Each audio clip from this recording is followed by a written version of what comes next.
You don't even know that, you stupid wife. Mary, my mother-in-law, always calls me a stupid wife. I'm freelance programmer who works from home, so I'm usually at the house.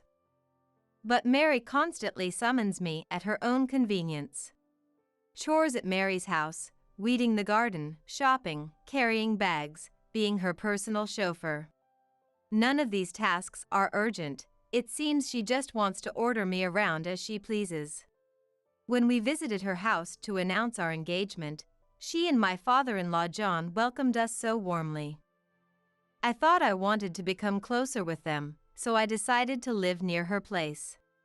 I never imagined it would turn out like this. Being called by Mary 3 times a week is hindering my work. This could damage my reputation as a freelance programmer.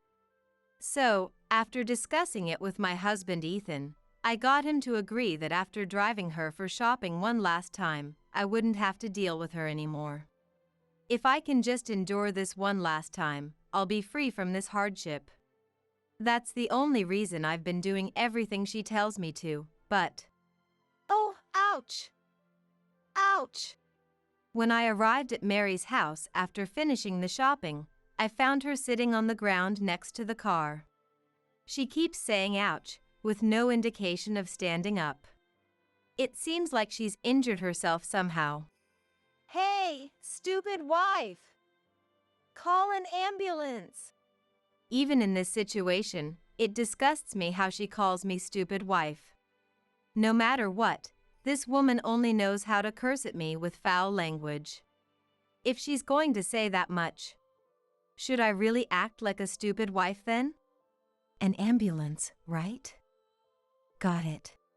I'm Emma, 30 years old. Currently, I'm a freelance programmer working from home.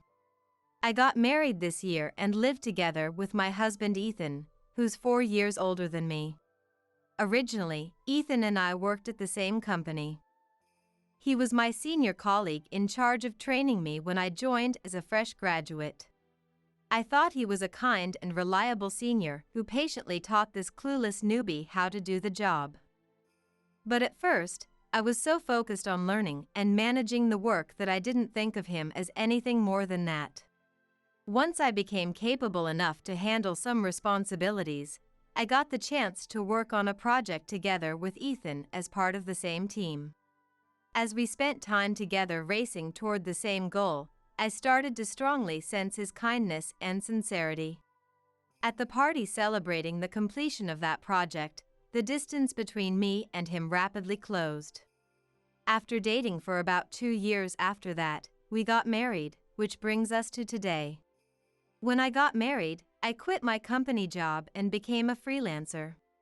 That said, I still get work from my previous company, and I've maintained good relationships with the clients I've dealt with so far, so I've been steadily taking on projects. After getting married, Ethan and I rented an apartment near his parents' home. My own family lives about a 4-hour drive away, so it's not easy to visit them casually. But Ethan's parents' place is close to where we originally lived. When we visited them before the wedding to introduce ourselves, they treated us so well.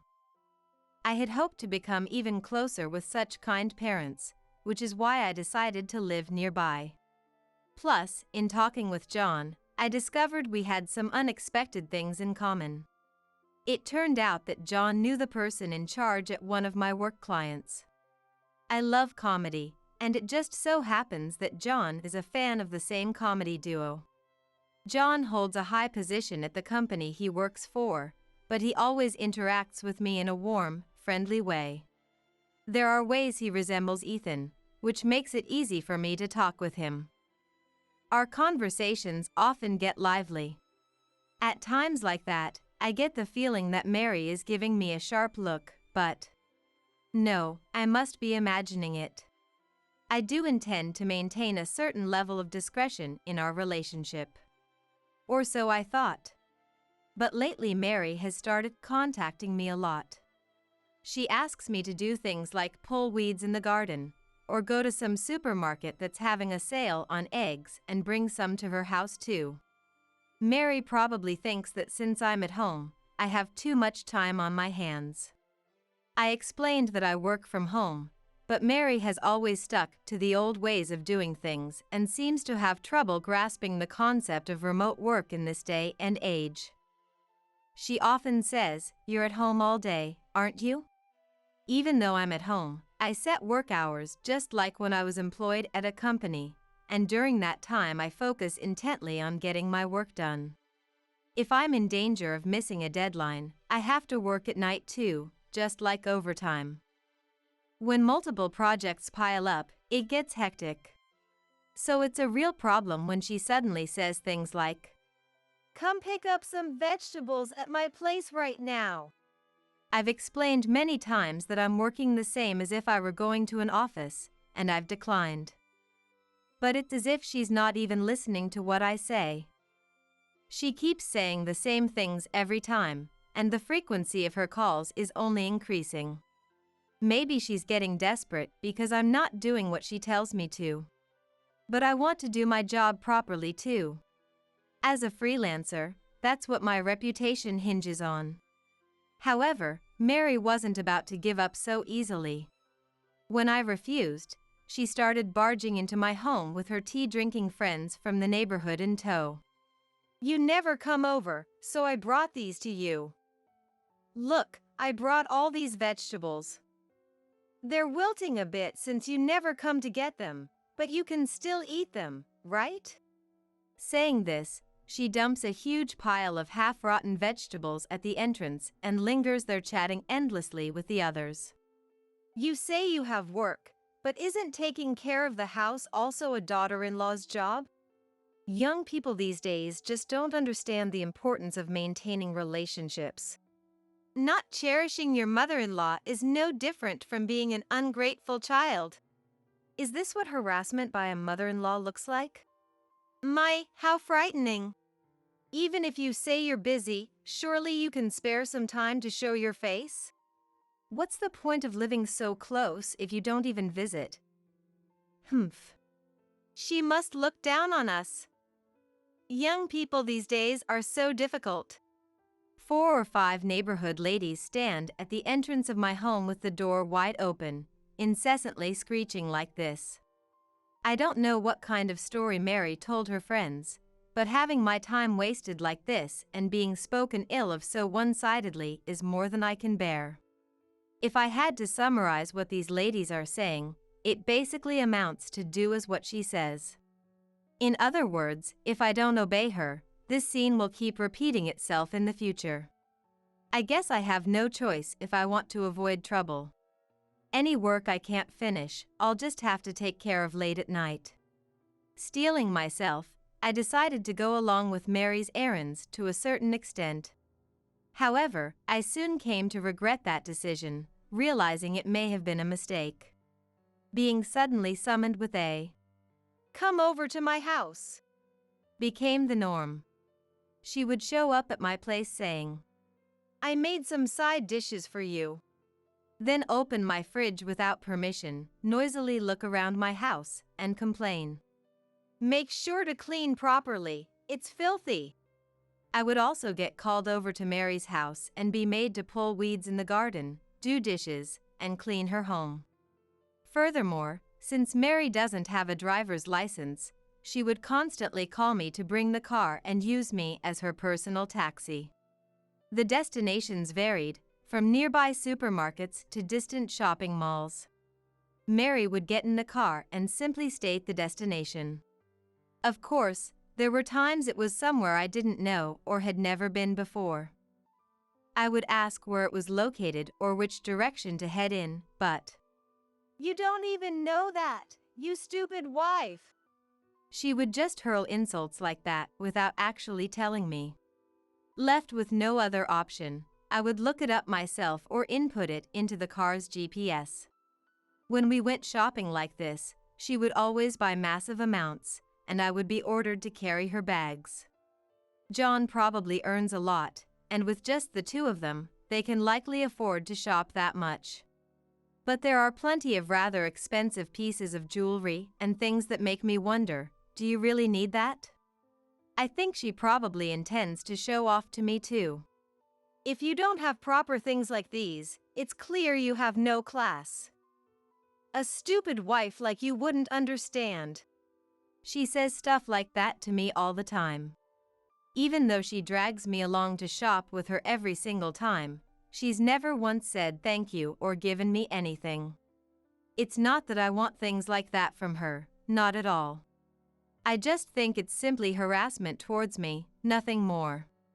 I want to quit this role that has no meaning and is only a loss for me, but I'm sure if I refuse, that gang of neighborhood ladies will come barging in again.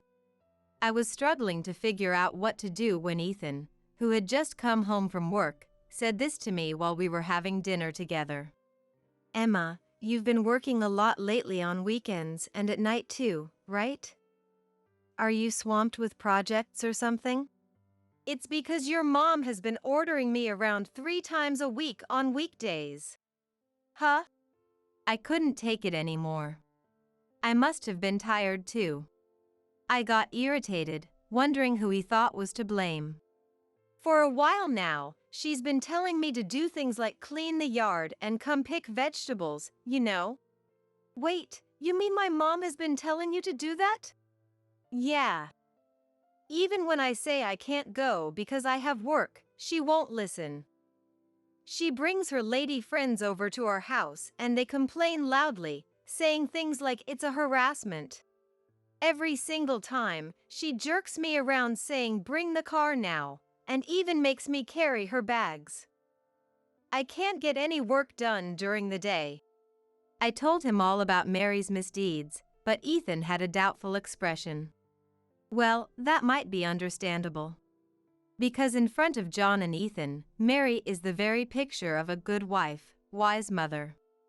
Just like the ideal image of a wife from the old days, she devotes herself to her husband, holds back, and follows 3 steps behind. That said, it's not like John is some extremely henpecked husband, and since Ethan lived alone for quite a while, he doesn't mind doing housework either. But when Mary is around, she says the men should just sit and does everything herself. By the way, in front of John and Ethan, she calls me Emma, not stupid wife. When it's just the two of us, I'm stupid wife. When the men are watching, she doesn't make me do anything and even puts on airs of looking after me, which I think is amazing. I've never seen someone who can switch between 2 faces so cleanly like that. For that reason, to Ethan, Mary is the perfect mother, always kind and considerate of her family.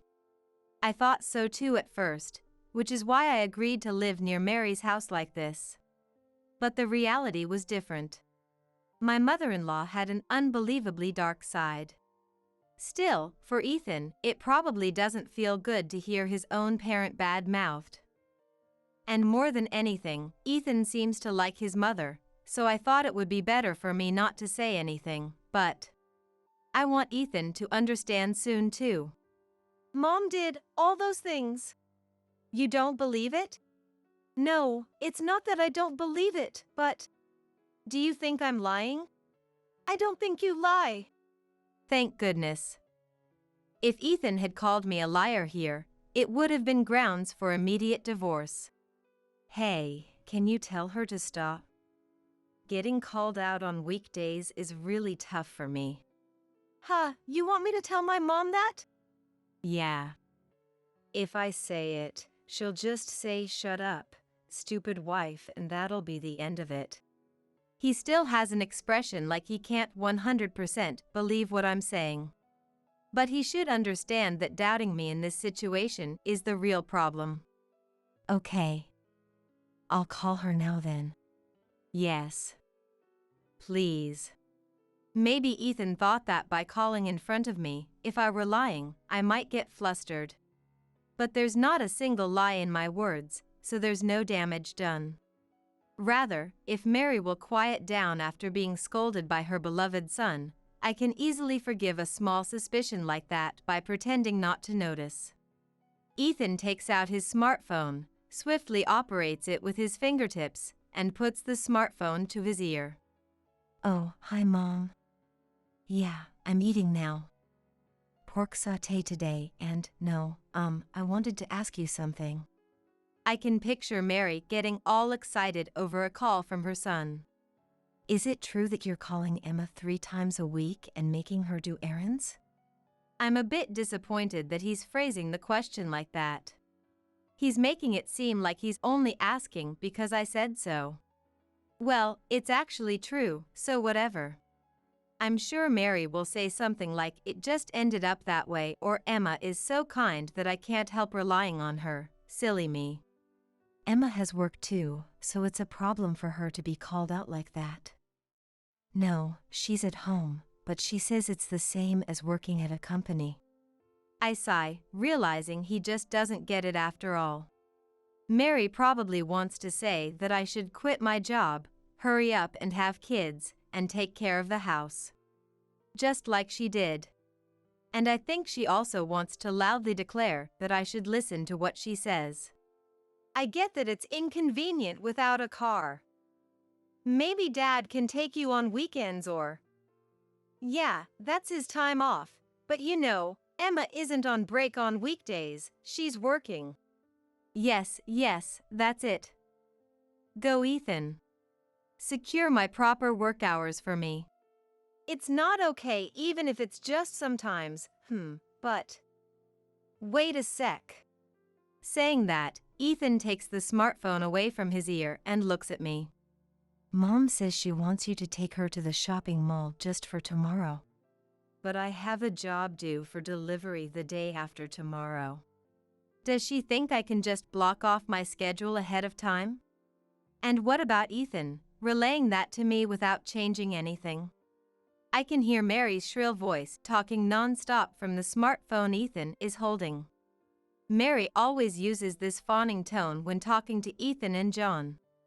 But when she orders me around, she uses a much lower and more curt way of speaking. She said just for a little while in the afternoon. And? I know it's really a bother for you, Emma, but could you please do it just for tomorrow? For a moment, the word divorce flashed through my head. I've heard that dealing with the in-laws is often a cause for divorce. I thought about it as if it were someone else's problem. Then you won't have to listen to Mom's requests anymore. You heard that, right, Mom? Make this the last time. Ethan puts the smartphone back to his ear and speaks to Mary. Even though she has work tomorrow too, she's specially making time for this. You get that you need to be grateful to her, Mom? As I half listen to Ethan talking, I start to feel fed up. In the end, Ethan prioritizes Mary and demands that I work for Mary's sake. It's disappointing. But thinking realistically, if after tomorrow I never have to follow Mary's orders again, that's a big benefit for me. From now on, I can just ignore whatever she says. And even if she tries to force things, I can just toss it all to Ethan to deal with. In the first place, if I got divorced, I'd be cutting ties with Mary too, I suppose. Sorry for deciding on my own, but it didn't seem like the discussion would wrap up unless I made it a trade-off.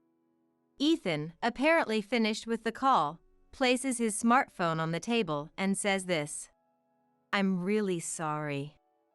Mom doesn't know much about the ways of the world, and she tends to assume she's always right, so she can be pushy. So I should just do as she says?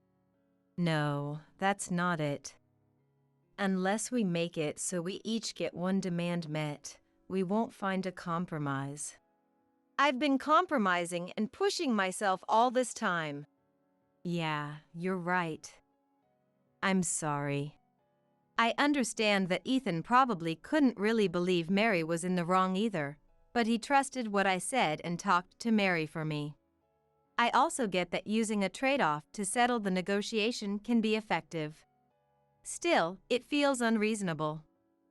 The feeling that I can't accept it is strong, and I don't feel like saying thank you for resolving this to him. So, what time tomorrow? Oh, around 4, she said. I'll go because I don't want to be accused of breaking a promise, but this really has to be the last time. Yeah, I'm sorry. Thank you. Just looking at Ethan's relieved face irritates me. Why do I have to feel this way? I didn't get married to feel like this. Rather, if I hadn't gotten married, I wouldn't have to feel this way. My thoughts started to spiral out of control, so I consciously stopped thinking about it for a moment. I can think more about the future after I get through tomorrow. I don't want to, but for now, let's just try to overcome tomorrow. As Mary requested, I went to pick her up at 4 p.m. She made me wait about 30 minutes, saying I'm not ready yet. When she finally got in the car, she started mumbling incessantly. Tattling to Ethan, how cowardly! Not even listening to a family request, what an undutiful daughter-in-law! Just staying at home all day, and you exaggerate about being busy. Abandoning someone in need, you fiend! I'm so unlucky to have such a stupid wife. It went on like this the whole time, but if I can just get through today, I'll be free. Since Ethan talked to her, she should know I'm dissatisfied. I don't need to smile at her, so I ignore all of Mary's remarks. After arriving at the mall, I had to carry her bags as usual. But when I decided not to reply to everything, I felt a bit more at ease than usual. Maybe out of spite, Mary was buying even heavier, larger, and more expensive things than ever. But we finally finished shopping, loaded the bags into the car, and started heading back. Once I drop off the bags and Mary at her house, it'll really be over. Even on the way back, Mary was babbling on about something, but it's not even reaching my ears anymore. I just want it to end quickly. That's all I can think about. When we finally arrived at Mary's long-awaited house, I immediately got out of the car and headed for the trunk. Can you hurry up and unlock the front door? Otherwise, I'll leave it right in front of the door, I said curtly as I got out. Mary was fussing about something, but she probably thought it would be a problem to have the bags left in front of the door. She obediently opened the rear sliding door and got out, or so I thought. Ow! It hurts! A loud sound, and Mary's voice. Wondering what happened, I looked from the back of the car towards the rear sliding door. Mary was sitting on the ground. Ow! Ow! Ow! I walked over to see what was going on. The open rear door, Mary sitting on the ground, and the scattered contents of her bags next to her. Did you fall while getting out? This car! The door! It caught my foot! My bone is broken! Probably out of frustration. Mary is screaming hysterically. However, this automatic sliding door has a pinch prevention function. If it senses an obstacle while opening or closing, the door moves in the opposite direction. Currently, the door is open, so she probably just fell out of the car, or closed the door too quickly while getting out and nearly got pinched. She's screaming while sitting, so she may have actually hurt something. But in the end, isn't it her own carelessness? It hurts! Hey, stupid wife! Ambulance! I'm really fed up with Mary, who hurls insults even in this situation. Every single time, she calls me a stupid wife. If she says it that much, should I really become a stupid wife? An ambulance, right? Ambulance! Are you deaf, stupid wife? Wee-oo. Huh? Wee-oo. I decided to fully play the role of stupid wife. She only said ambulance. She didn't say call an ambulance. So I just kept imitating the sound of an ambulance. Hey! Wee-oo. Shut up! Enough already! Mary reached for her smartphone that had rolled out of her bag and called the fire department herself to request an ambulance. While waiting for the ambulance to arrive, I kept generously imitating the sound of an ambulance for her. It was a bit amusing to see Mary looking at me like I was some incomprehensible creature. After a few minutes, the ambulance arrived. Mary still couldn't move. The paramedics examined her, immobilized her right ankle, and carried her into the ambulance. Should I ride along too? Of course, I don't need an idiot like you. Mary was still screaming, and the paramedics were trying to calm her down. I had no intention of riding along anyway. Are you family? One of the crew members addressed me. It seemed they had decided which hospital to take her to. That person's name is Mary. I'll go to the hospital by my car. Understood. Then please go to this hospital. The name of the hospital was written on the memo I was handed. It was a general hospital about a 20-minute drive from here. After seeing off the ambulance like this, I decided to contact John and Ethan before leaving. They both just finished work, so they said they would head directly to the hospital now.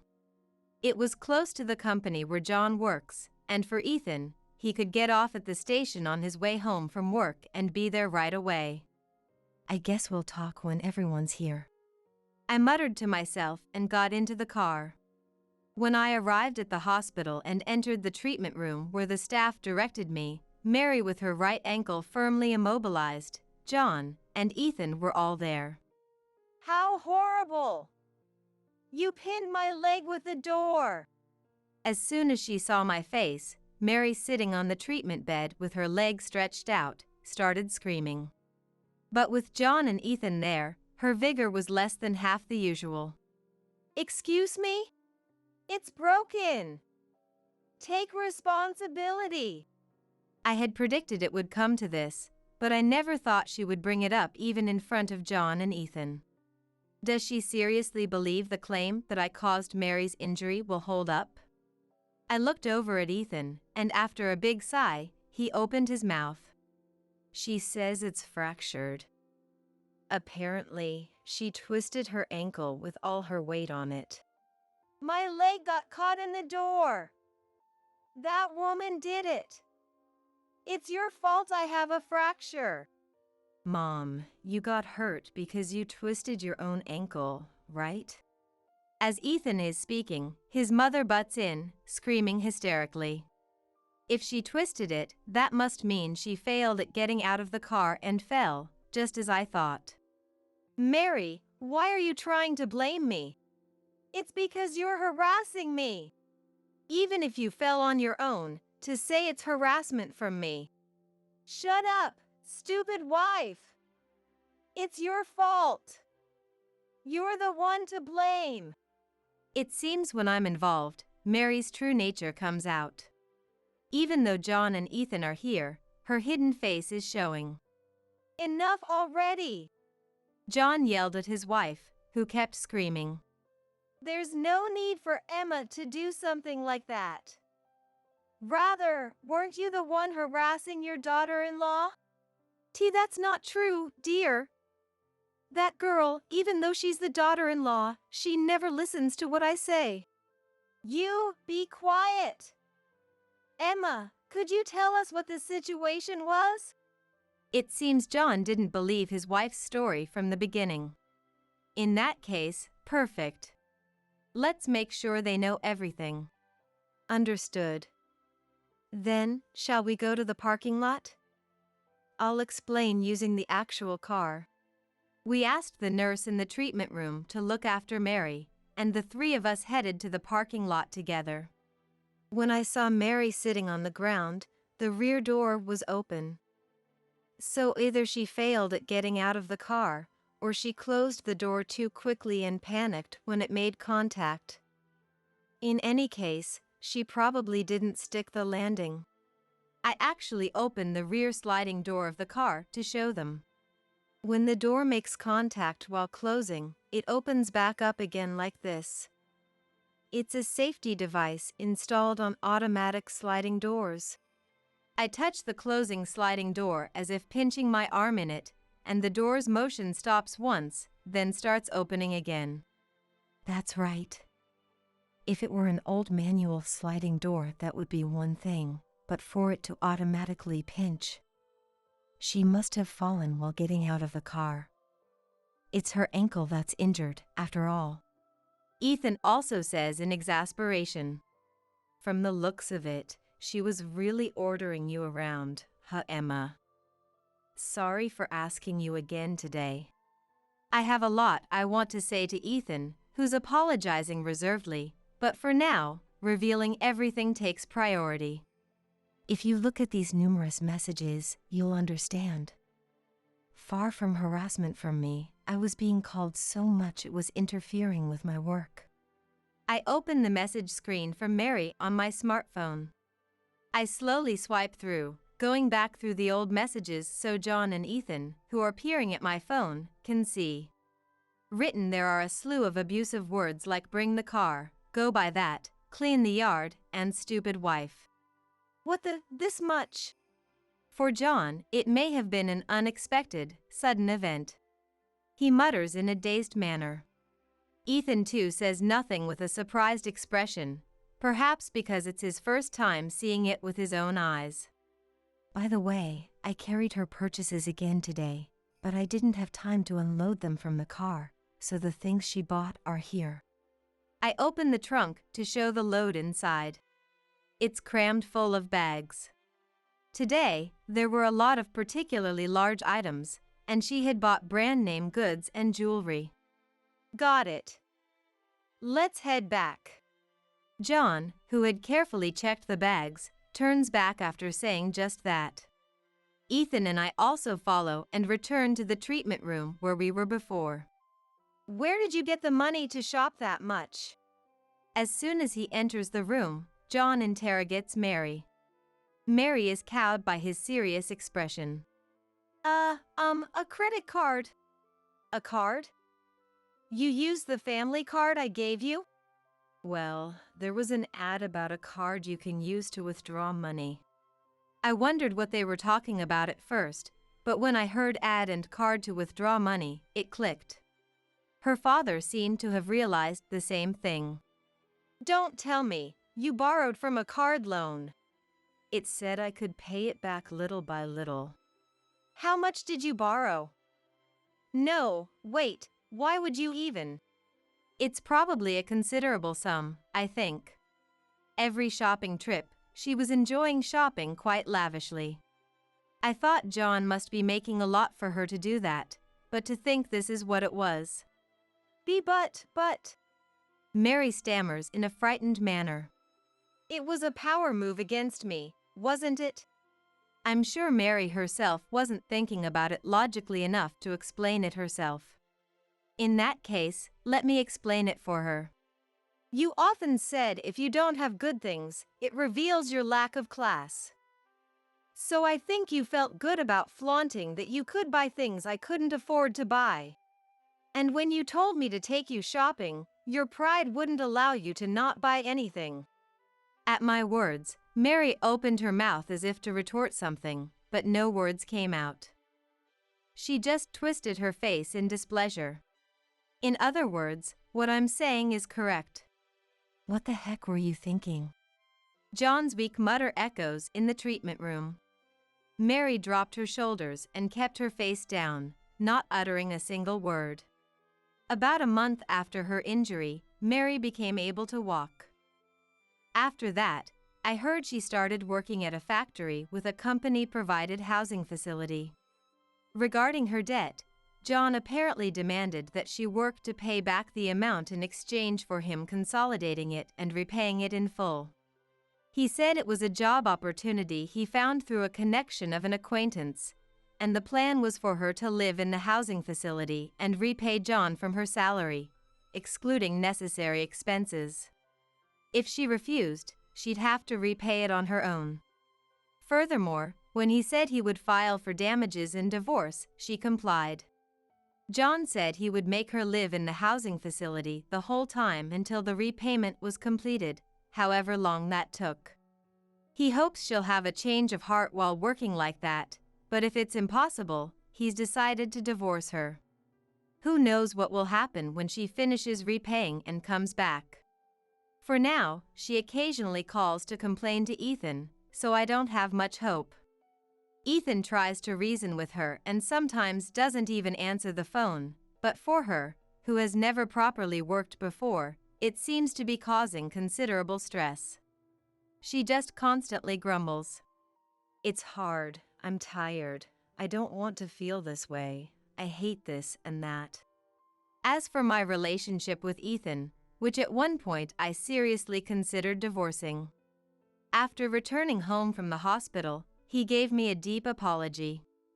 I was very surprised to see someone apologizing so deeply for the first time in my life, but what surprised me even more was that Ethan was even crying with snot dripping down. I never thought she was doing such terrible things to you. And yet, I forced you to do as she said, telling you it would be the last time. I'm so sorry for saying that when I had no idea how much you hated it. He must have properly understood after seeing the messages from Mary that I showed him.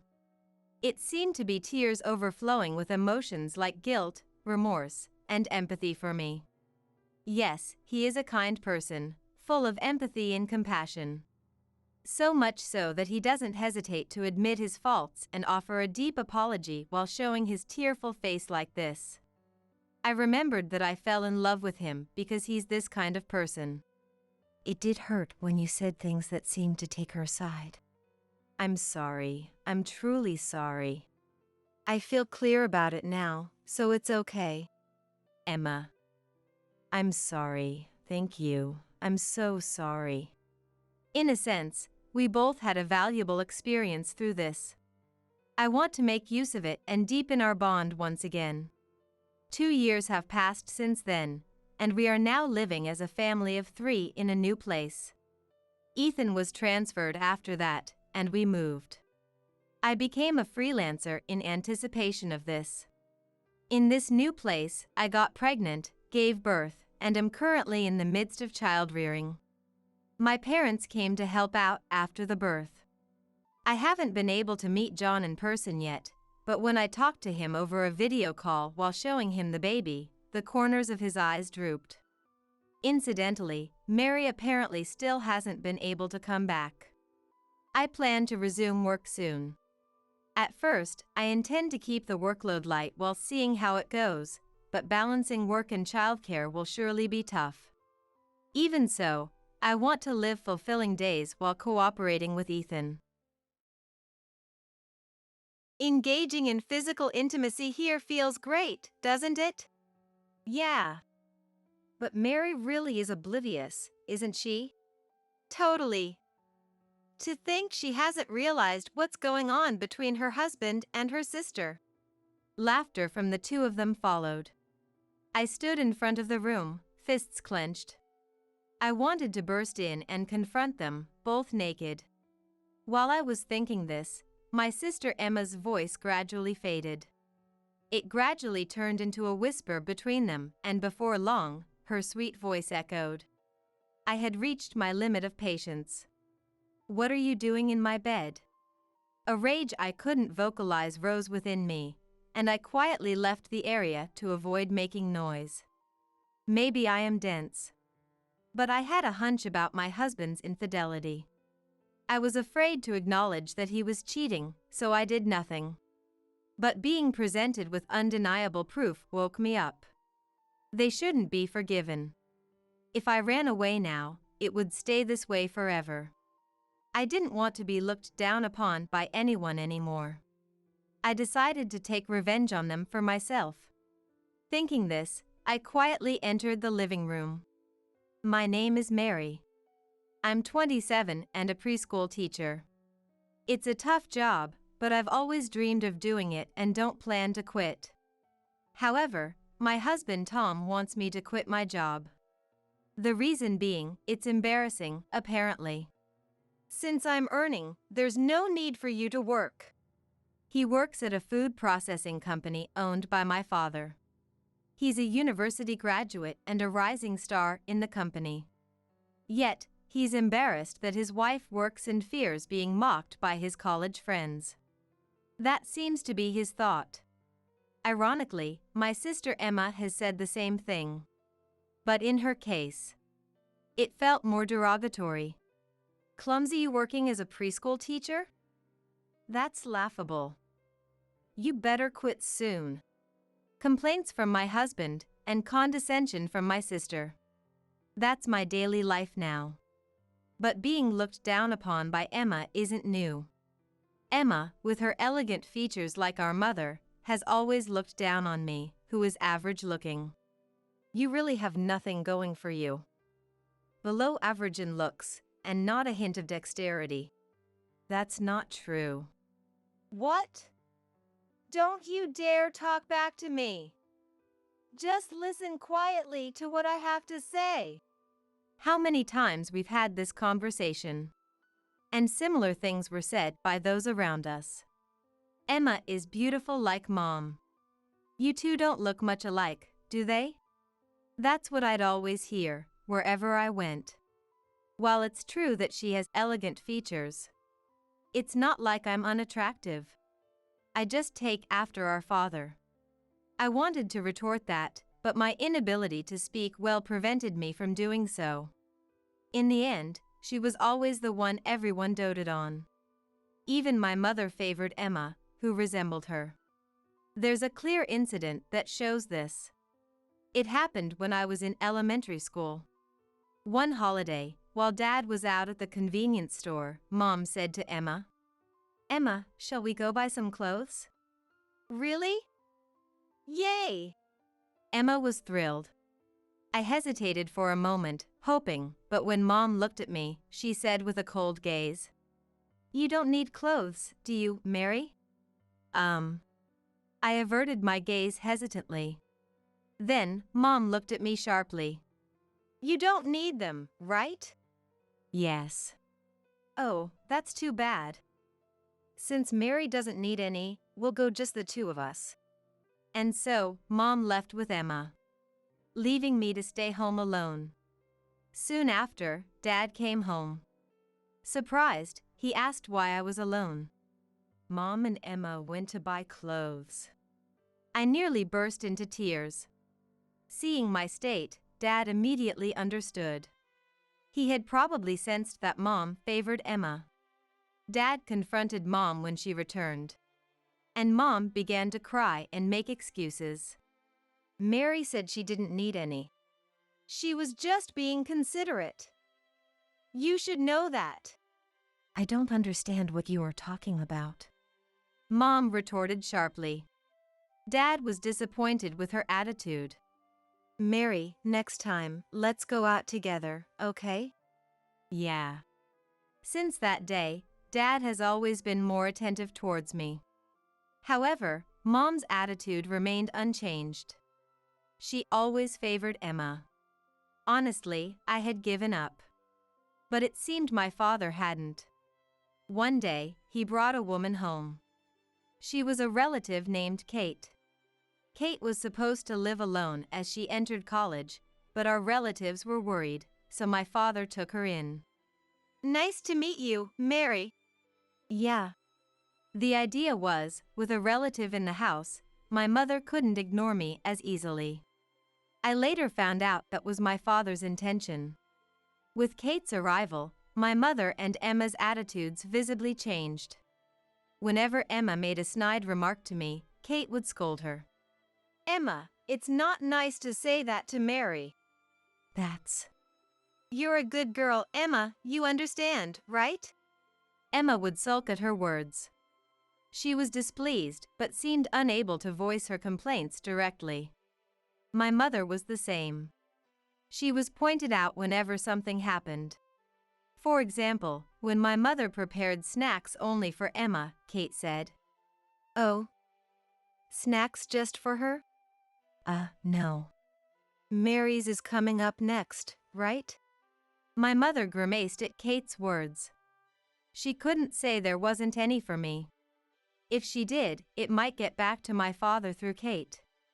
Fearing that, my mother reluctantly said, Yes, of course. I'm about to prepare it now. Just wait a moment, Mary." Reluctantly, my mother opened the fridge and placed a snack in front of me, just like hers. That's how Kate saved me many times. I often thought it would have been nice if she was my real sister. I was 10 years old at the time and thought so many times. She was 8 years older, a bit of an age gap. But in my heart, Kate had become my sister. And that feeling only grew stronger. Eventually, I couldn't hold back and confided in Kate. "Hey, Kate. Can I think of you as my real sister from now on?" "Of course," she said with a smile. But this angered my mother. "You're deceiving Mary, aren't you?" "Huh? What do you mean?" "Telling Mary she can think of you as her real sister. What are you after?" My mother confronted Kate harshly. Of course, Kate had nothing to feel guilty about. She responded calmly to my mother. But the situation turned when my mother said, "Kate, you're having an affair with my husband." "What? That's not true at all. Don't lie. You're Joe's mistress. That's why you, trying to make Mary your own daughter." My mother berated Kate, and her voice was loud enough for the neighbors to hear. Of course, there was no truth to my father having an affair with Kate. But it did affect how we were seen by those around us. Indeed, rumors spread in the neighborhood that Kate was my father's mistress. Reluctantly, my father had to send her away from our home.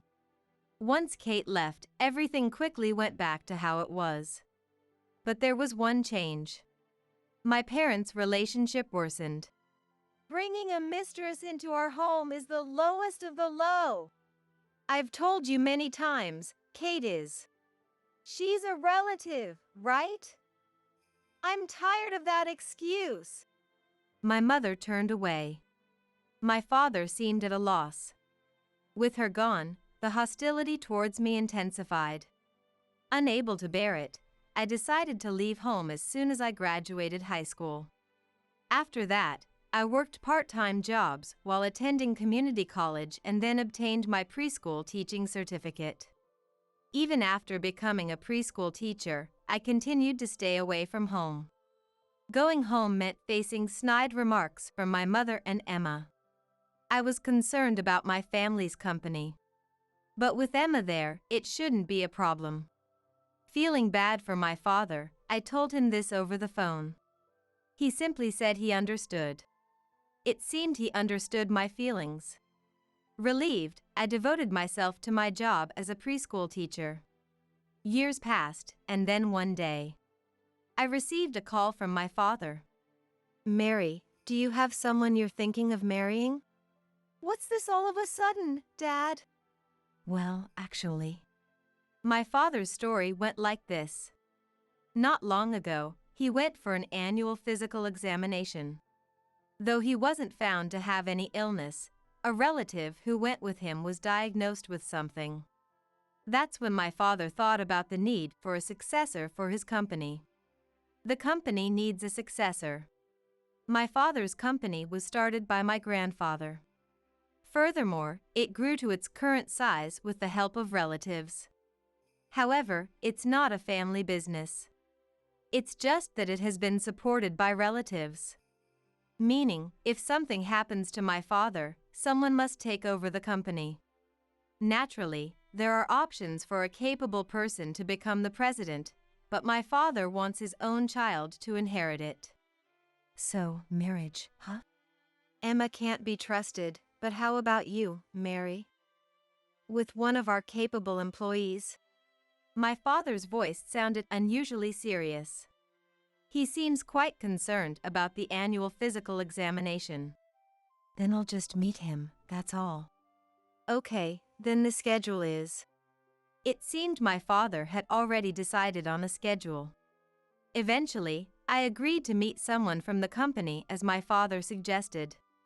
I thought I'd just meet him and then find a way to decline politely. But my plans were thwarted because my mother started pushing for the marriage. For some reason, my mother encouraged me to get married. This is a good opportunity for the introverted Mary. There's no reason to refuse, is there? But, do you have someone else in mind?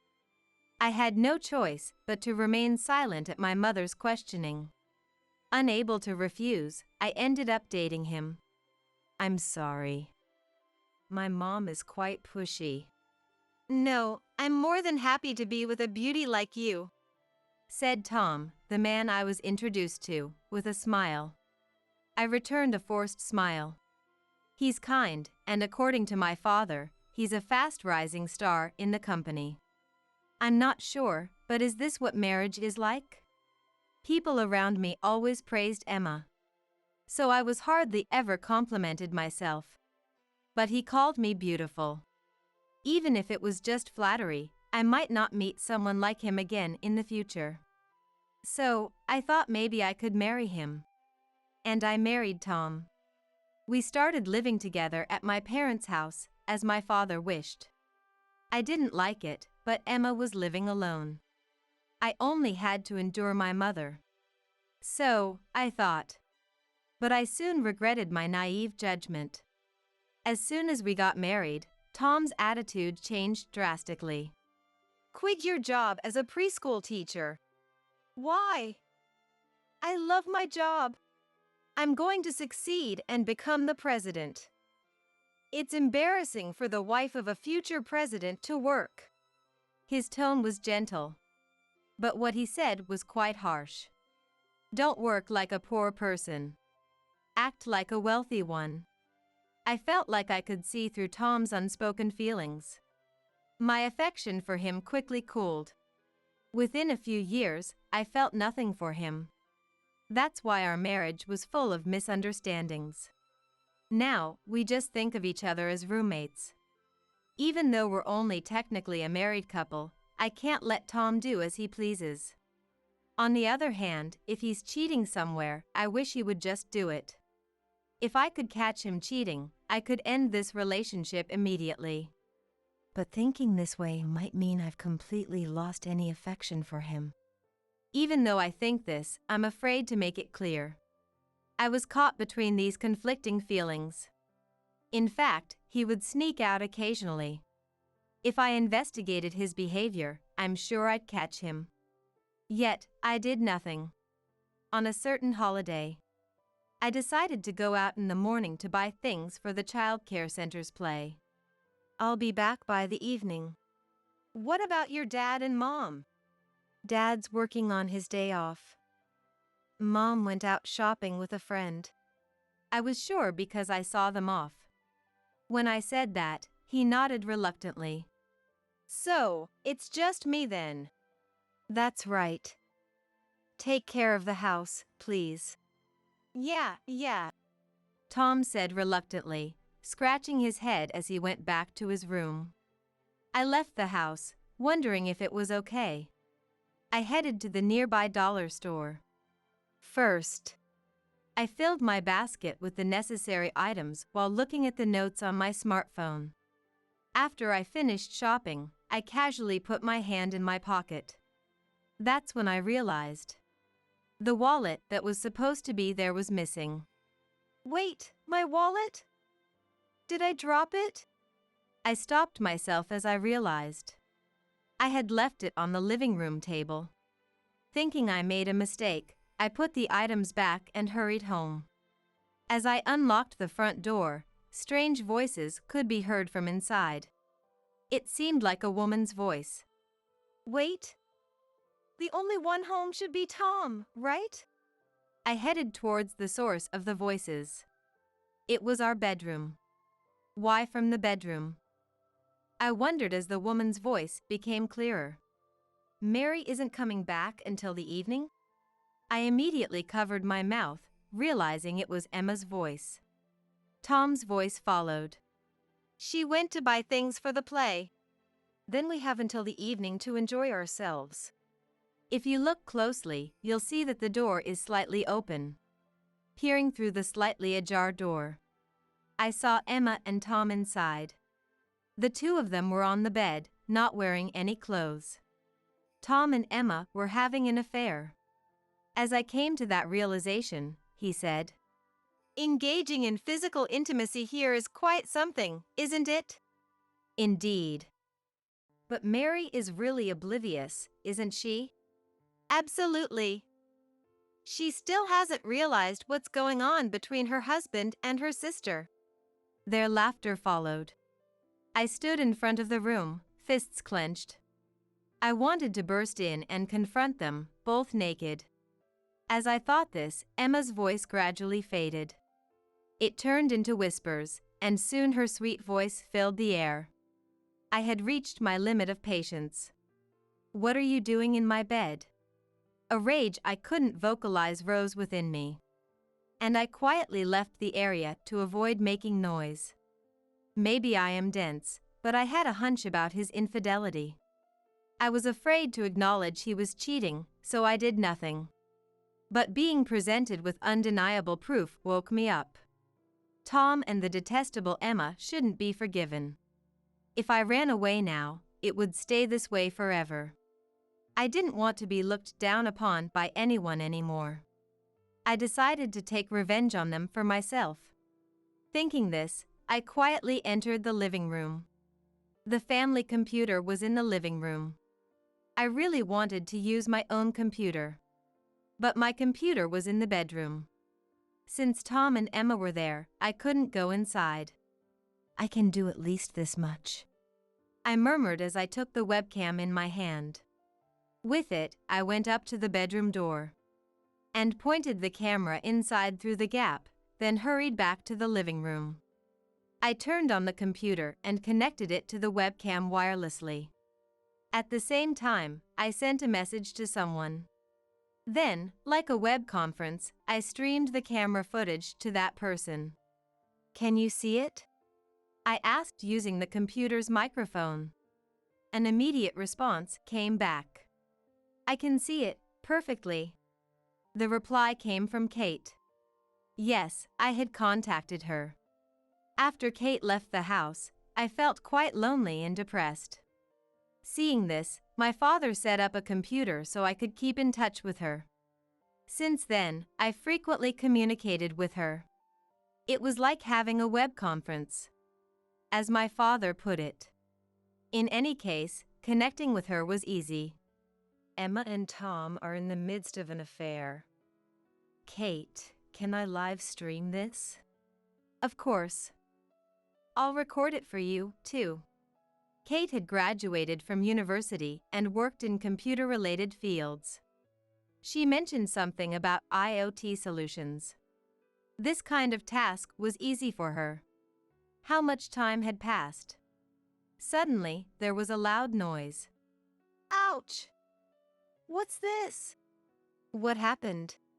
Something weird at the entrance. Finally, she noticed. As I thought this, Emma's loud voice echoed. What? A camera! Footsteps hurriedly approached. Soon after, she burst into the living room. Finding me, she tried to fix her partially removed clothes and yelled, This is your doing! What is this? It's a webcam. You were spying on us! Enough already! You're the worst! Emma slammed the webcam to the floor. The worst one is you, I retorted while thinking. If you break it, you're paying for it. It's quite expensive, you know. Shut up! More importantly, why you are here? Unlike you, I live here, I answered nonchalantly.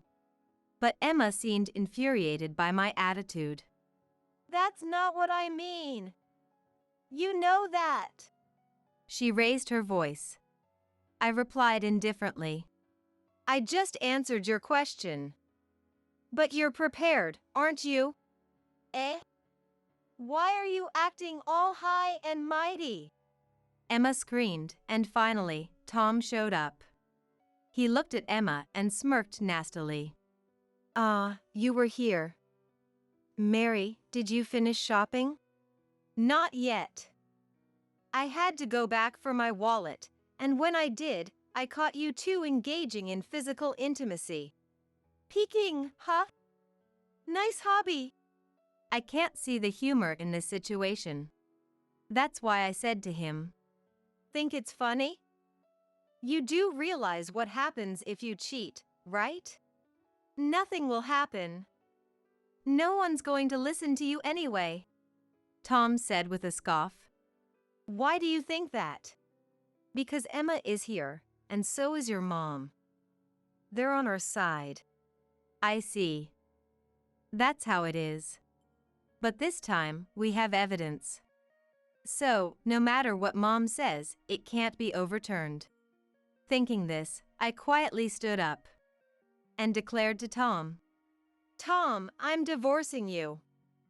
Just now, I got the perfect evidence. Huh? You think you can divorce? Try it if you can. He doesn't seem to grasp the situation. Sighing, I turned to Emma. I'll be demanding compensation from you. Compensation? From me? For being the other woman. As I raised my voice, Emma looked sulky. Frowning, she glared at me harshly. Don't act all high and mighty when you can't do anything. Just quietly listen to us. Sorry, but I'm an adult. I won't listen to Emma or Mom anymore. I grabbed the wallet from the table and slipped past them, heading straight for the door. Tom followed me. Where are you going? I'm leaving. I don't want to stay here anymore. I get it. Mary, you have someone else, right? Going to his place, aren't you? I was astonished. What a wild imagination. Perhaps, because he was cheating, he thought I was too. Regardless, I looked at Tom sternly and retorted, I got evidence of the cheating. There's no need for me to stay any longer. After stating this unilaterally, I went outside. Wait! We're not done talking. The talk is over. I'm divorcing you, Tom. We'll have a discussion later about this. I shouted over his voice and slammed the door with force. Heading to Kate's house next. Kate lives alone, about a 30-minute drive away. Since she's not married, she might welcome me even on short notice. With that hope, I rang Kate's doorbell. Kate immediately came out. Seeing my face, she hugged me without asking why. I was so relieved that I cried without caring who saw. Once I calmed down, Kate let me into her room. Are you okay? Have you calmed down? Yeah. It must have been tough. But it might be even tougher at home. Not understanding why Kate was laughing, I asked her, "What do you mean?" "Well, actually." Kate started to explain, barely containing her laughter. The story goes back a bit. Right after I contacted Kate, she started recording their engagement in physical intimacy. Then, Kate received a call from someone. The caller was a work contact, wanting to discuss work. After quickly finishing the work conversation, the person apparently sought personal advice from Kate. That's when Kate had a brilliant idea and did something quite bold. This broadcast? Yes, I recorded Mary's stream and shared it with that person too. So, a complete stranger saw it? Embarrassed, I covered my face with my hands. I hadn't intended to go that far. At that moment, Kate patted my back. It wasn't a stranger I shared it with. It was your dad. My dad? As I asked again, Kate started laughing and explained. She works at an IoT solutions company. It's a company that solves various problems through the internet and devices. Dad was interested in IoT solutions and had been consulting with her about her company. So, it was half work, half personal. But the work talk ended quickly. Then, Dad asked about me, noticing that things weren't going well between Tom and me. Hearing this, Kate had an idea. The cause was undoubtedly him. Because the evidence was right there in front of us. Thinking this, she prefaced it by showing the video. This is what's happening right now. Kate sends the video I was streaming to my father. My father watched the video silently. After a while, when Emma broke the camera, my father said this to Kate. Take care of Mary if she comes. That's all he said before cutting the communication. What happened after that, I don't know. But he probably went back home. Kate said so. At that moment, my smartphone rang. It was my father who contacted me. He said me to come back home. It was a message from my father saying. Of course, I didn't want to go back home. But if my father says to come back, it means some resolution must have been reached. I'll go with you, Kate said, and that made me feel prepared. Kate and I went back home together. When we got home, Emma and Tom were being made to reflect in the living room. In front of them was my father, furious. I softly spoke to my father. Dad, I'm home. Ah, I was waiting. These two have something they want to say to Mary. My father stared at Emma and Tom. I'm sorry. It was all my fault. Tom deeply apologized. Emma, next to him, also apologized deeply. I'm sorry. I won't do it again. Please forgive me. Emma was crying, which was rare. I felt a bit relieved. What will you do, Mary? Forgive them or not? My father asked me. But the answer was already clear to me. There's no way I can forgive them. I'm going to divorce and I'll demand compensation from both. Wait a minute. I don't have any money. That's your problem, not mine. Please, wait. Emma began to make a fuss. But when my father scolded her, she suddenly became quiet. How could that arrogant Emma change so much while I was away? I was so surprised I couldn't continue. While I was thinking, Tom said, Mary, please reconsider the divorce. No. Don't say that. Without you, I won't have a place in the company anymore. Tom started crying. He looked like a child. What do you mean? I looked back at my father, who then explained while looking intently at Tom. We've been favoring him because he was Mary's husband. What will people think if that's gone? I see. People will think Tom messed up. That's the end of it. Of course, that doesn't mean he'll be fired from the company. But an isolated ex-husband, what happens to him is clear without saying. No one will lend a hand carelessly. Tom cried and clung to me, but there was no reason for mercy. So, I said to the crying Tom, Too bad. Maybe look for a new job? Wait. Please, let's start over. Okay? No. I've decided to divorce.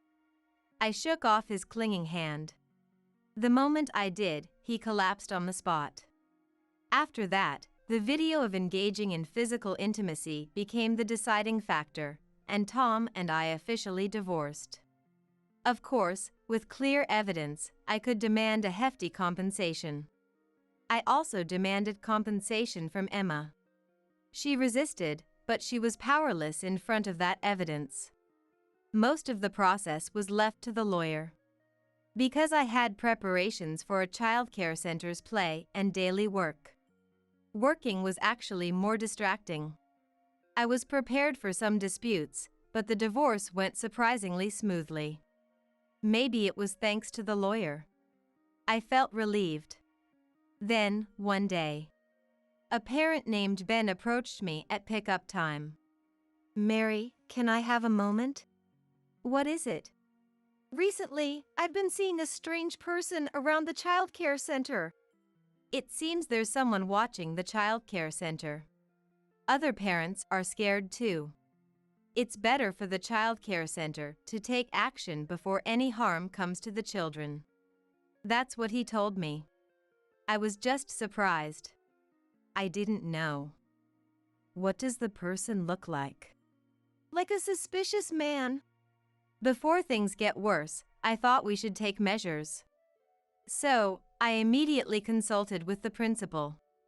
The principal listened to my story and consulted with the local police right away. The police promised to increase patrols. Yet, that alone wasn't enough. I worked with other caregivers to alert the parents, hoping that would make the person wary. A few days later, during pickup time, a man's loud voice came from the street in front of the child care center. Hey! What are you doing here? Stop! Startled, I instinctively protected the children. The principal got the children inside the building. Once the children's safety was assured, I looked out the window towards the street. What are you doing here?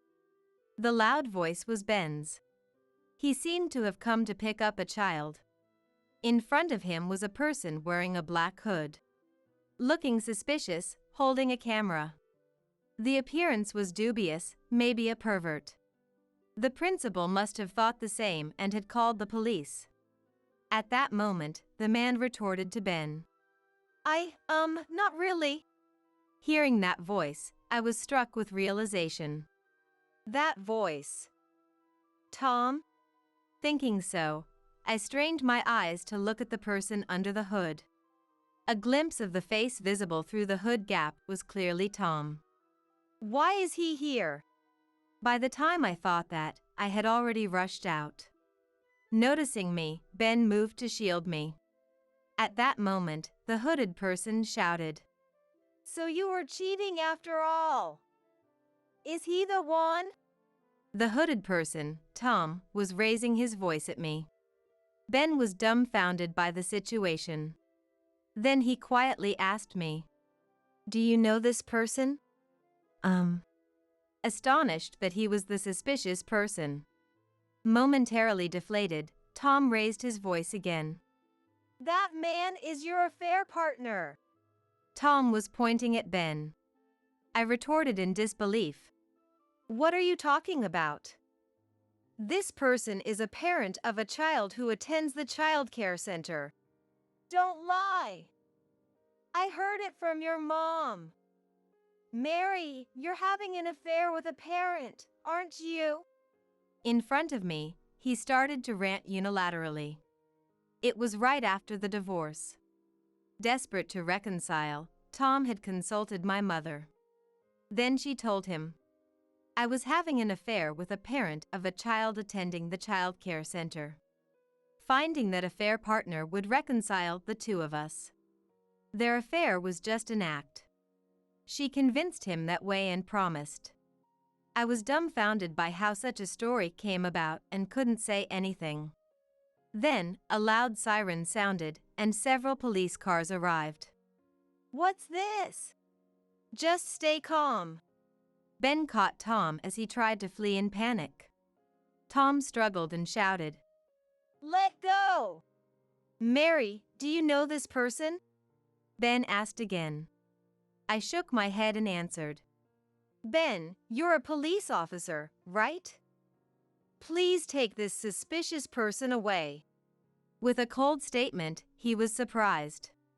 Eventually, Tom was taken away by the police.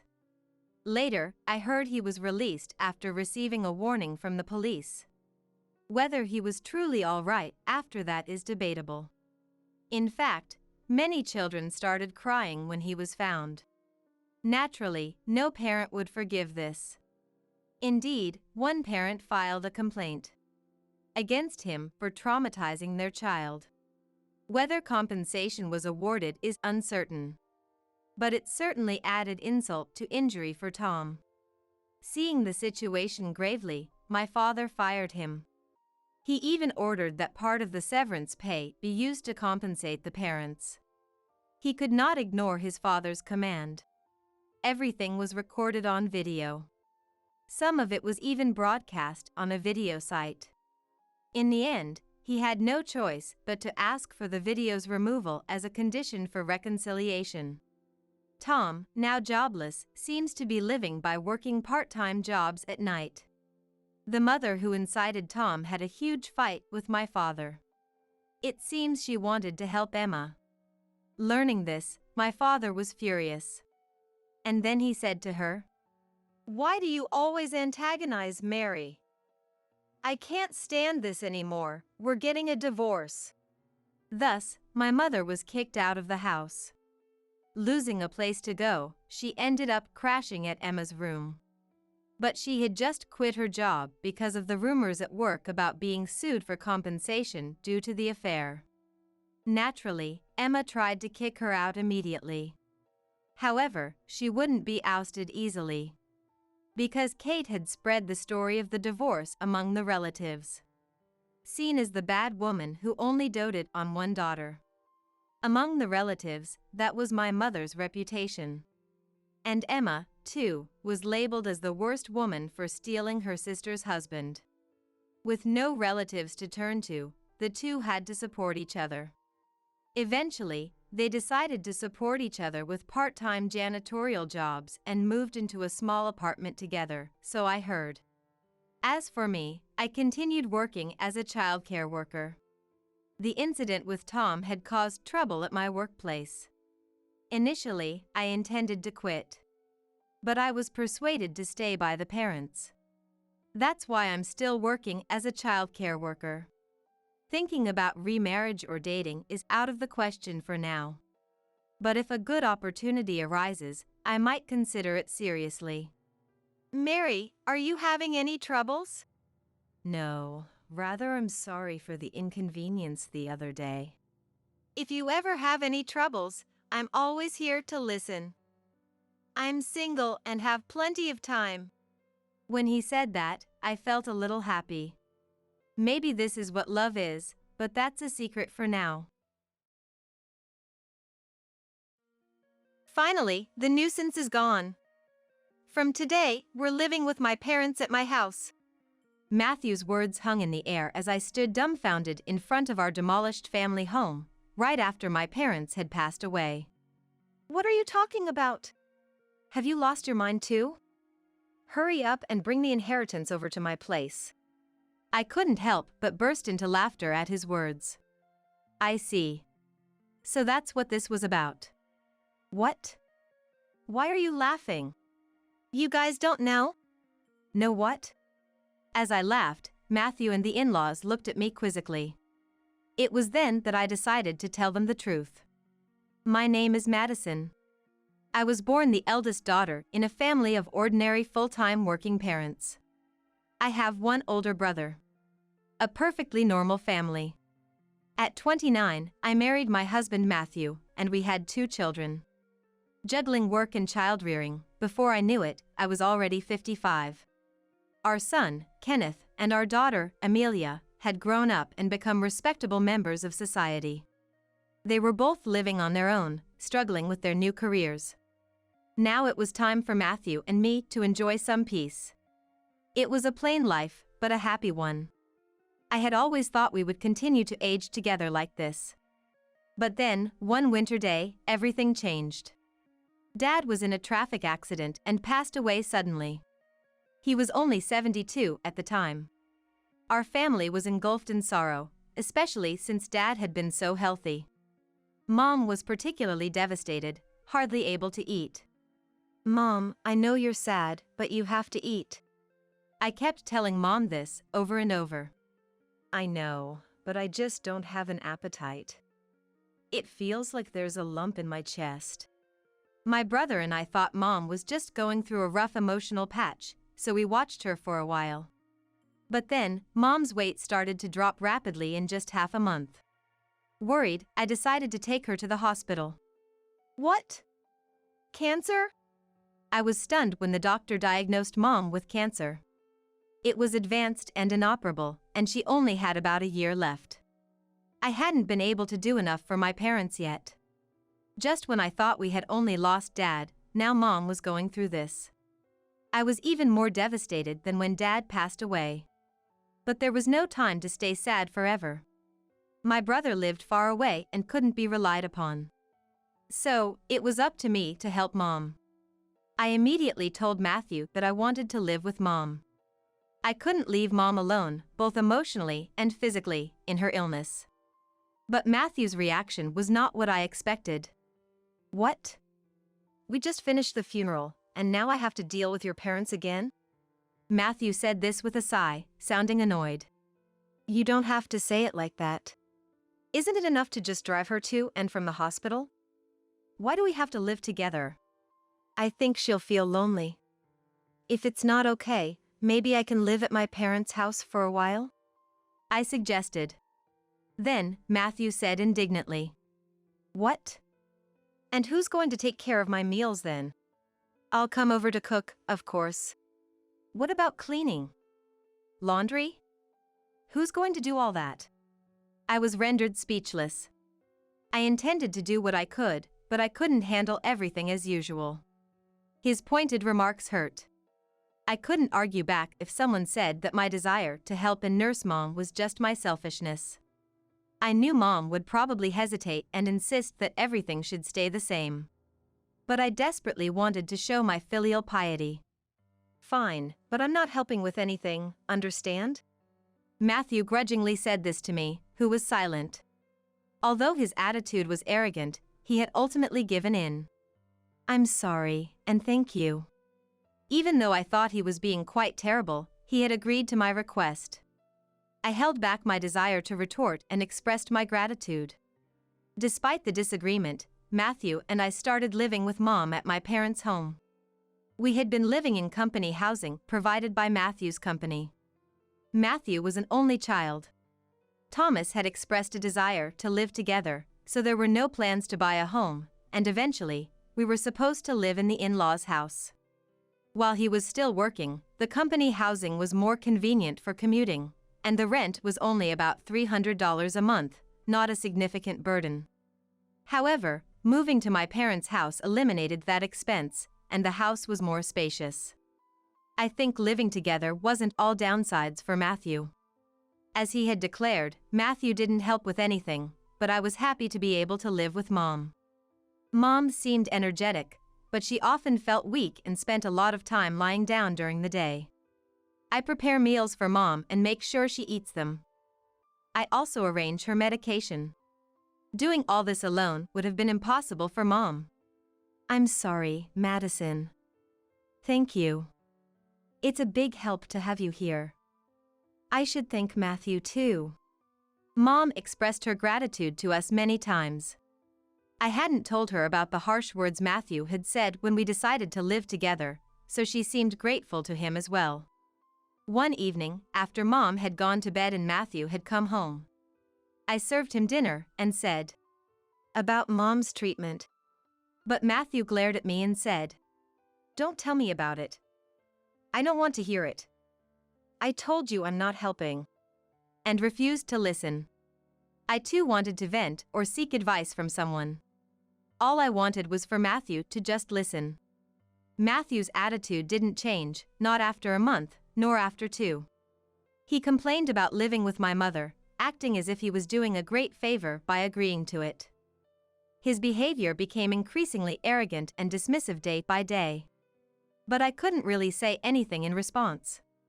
The stress of worrying about Mom and being considerate of Matthew was building up. Around the time when a year had passed since Mom's terminal diagnosis, her health rapidly deteriorated, and she was hospitalized. 3 days later, she passed away.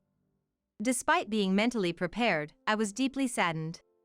My brother's family and my children rushed to support me, but in times like these, you really want your spouse by your side. However, Matthew just laughed and chatted with the in-laws in a corner, not helping with the funeral at all. My brother took on the role of the chief mourner, and we somehow managed to prepare for the funeral. But Matthew sat at the very back of the relative seats when he should be seated at the bereaved family seats. "Matthew, I'd like you to sit in the bereaved family seats." When I said this, Matthew replied, "No, I'm fine here. I'm not a blood relative after all. But you are my husband. Then Addison, who was listening to our conversation, chimed in. He may be your husband, but he's not your mom's son, right? Matthew is my son, so he's an outsider. That's right. We're Matthew's only parents. You can sit in the bereaved family seats, Madison. Hearing the in-laws say this, I fell silent. While traditions may vary by region, in our area, it's customary for sons-in-law to sit in the bereaved family seats. As expected, when relatives noticed Matthew wasn't in the bereaved family seats, I overheard whispers like, "Did they get divorced?" It was embarrassing, and while those gossiping were at fault too, it would have been resolved if Matthew had just sat there. I felt a bit resentful that Matthew wasn't by my side, but we managed to give Mom a proper send-off. After the funeral, we returned home with my brother's family, my children, Matthew, and the in-laws. Thomas, Addison, thank you for coming during this busy time. I expressed my gratitude to the in-laws and served them coffee. Then, they said, laughing, "Really though? First your father passed away, and now your mother. It's been quite costly for us too. But at least it's over now." I was stunned by their words. How could they say such things? I couldn't believe what they were saying. I forced a smile and left the room, trying my best to keep my composure. Then, as I walked away, I could hear the conversation between the in-laws and Matthew behind me. "Matthew, it must have been hard for you, living with someone else's family." "Yeah, Madison's stubbornness was quite a challenge. You shouldn't always give in to your wife. It's okay to say no in a marriage."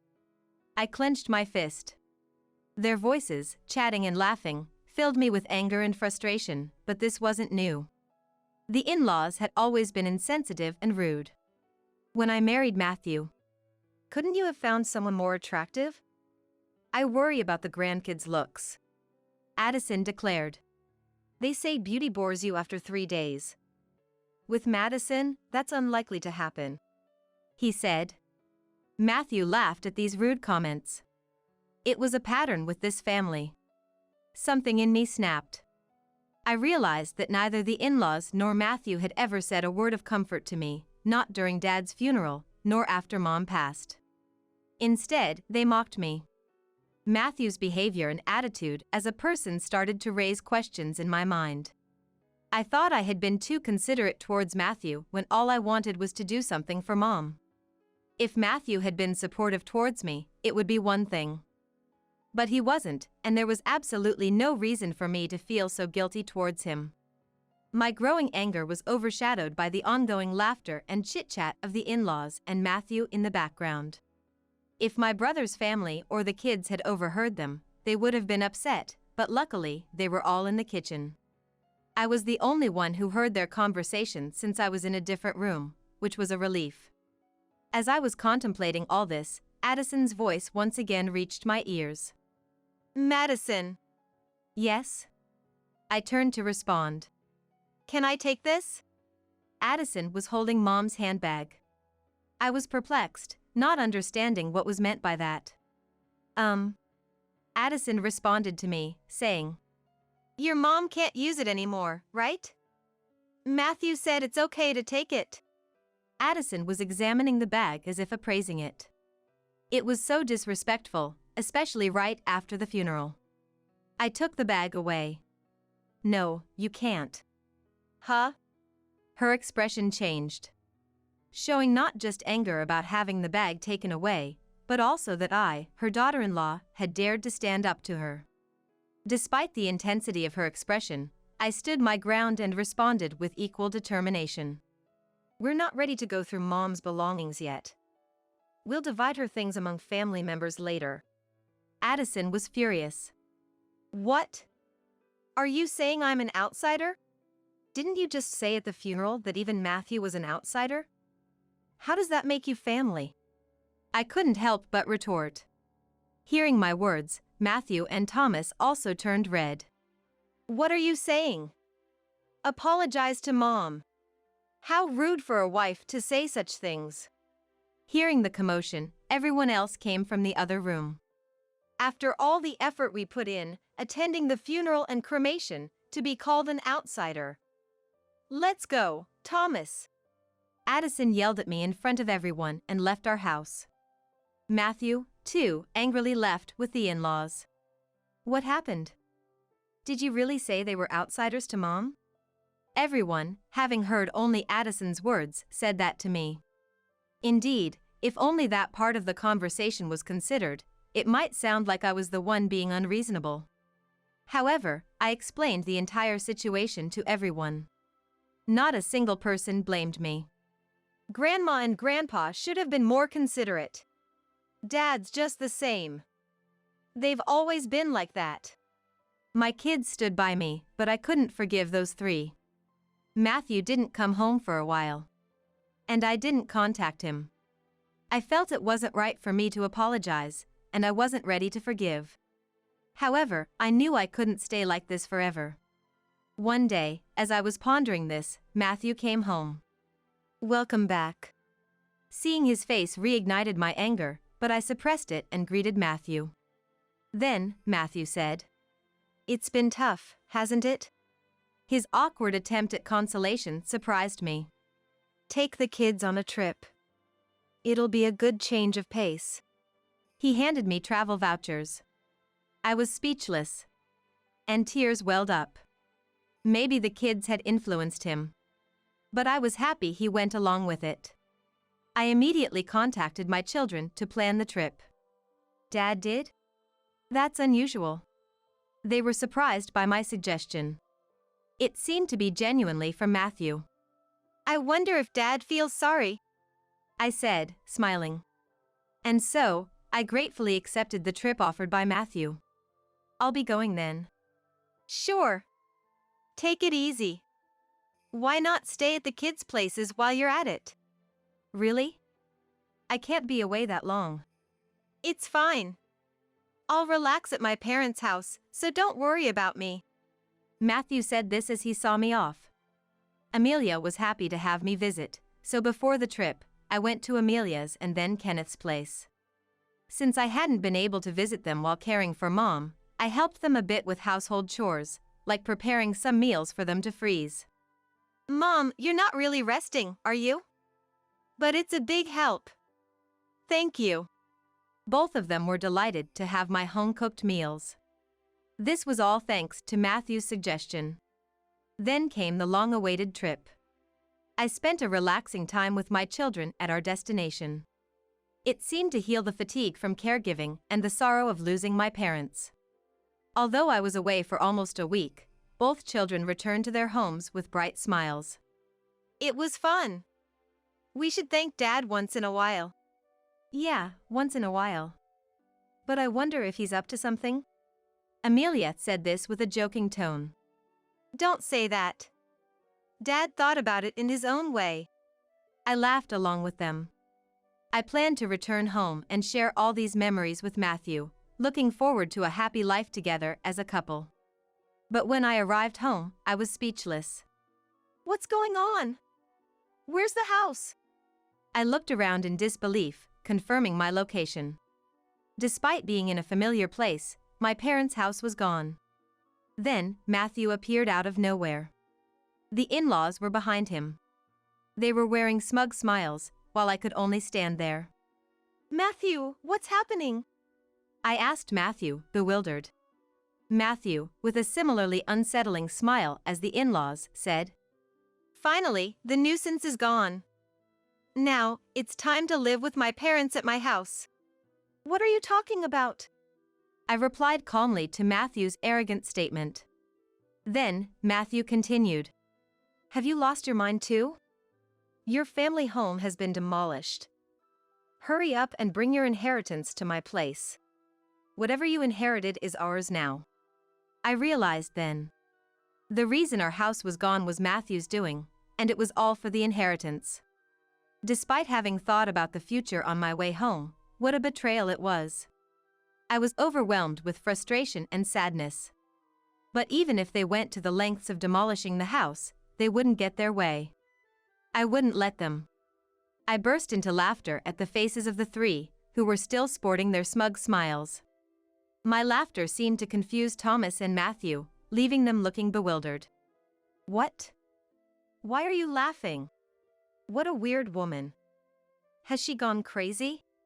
Addison looked at me as if I were something bizarre. I faced the three of them and said, You guys don't know? Know what? I then told Matthew. I didn't inherit anything at all. So there's no inheritance. I started laughing again after saying this. They must have mistakenly thought they would become rich from the inheritance. Their baseless assumptions and actions were so ludicrous, I couldn't stop laughing. What do you mean? Explain yourself. Matthew demanded an explanation. But I chose to remain silent. I saw no need to enlighten them. Before that, let me say this. I won't live with strangers. If you want to live together, do it on your own. Instead of answering Matthew's question and refusing his initial proposal, Addison erupted in anger. You helped your own parents with their housework, but you can't help us? You do understand there was a reason for that, right? I agreed to live together, didn't I? I said it wasn't necessary for us to live together. Have you forgotten that you chose to live together just to avoid housework? Matthew and Addison bit their lips as I countered their arguments. And demolishing my family home without permission, there are things you just don't do. I reprimanded the three of them. And then left the place. Behind me, Matthew called out. Where are you going? His voice rang out. But I didn't turn back. I needed to find a place to sleep for the night, and I really didn't want to see Matthew's face. I immediately consulted a lawyer. It's not that easy to just demolish a house. The house was still in Mom's name. As I wondered which company had taken on the demolition, an unbelievable truth came to light. Matthew and Thomas had directly demolished the house themselves. Thomas had asked a friend who worked at a demolition machinery. It rented heavy machinery. It was all meticulously planned. Moreover, they had given me the travel vouchers to get rid of me. I felt pathetic for being so easily deceived and was incredibly angry. Is there any way to punish these three? I asked the lawyer with tears in my eyes. The lawyer smiled kindly at me. For demolishing a house in your mother's name without permission, Matthew can be charged with property destruction, and you can claim damages. Let's start there and get Matthew and his parents to properly apologize. I nodded at the lawyer's words. The lawyer then immediately began the legal process. A few days later, after learning about the situation, an enraged Matthew called me. What's this legal notice about? Oh, you received it? You destroyed an important house, so naturally, you need to compensate. Compensate?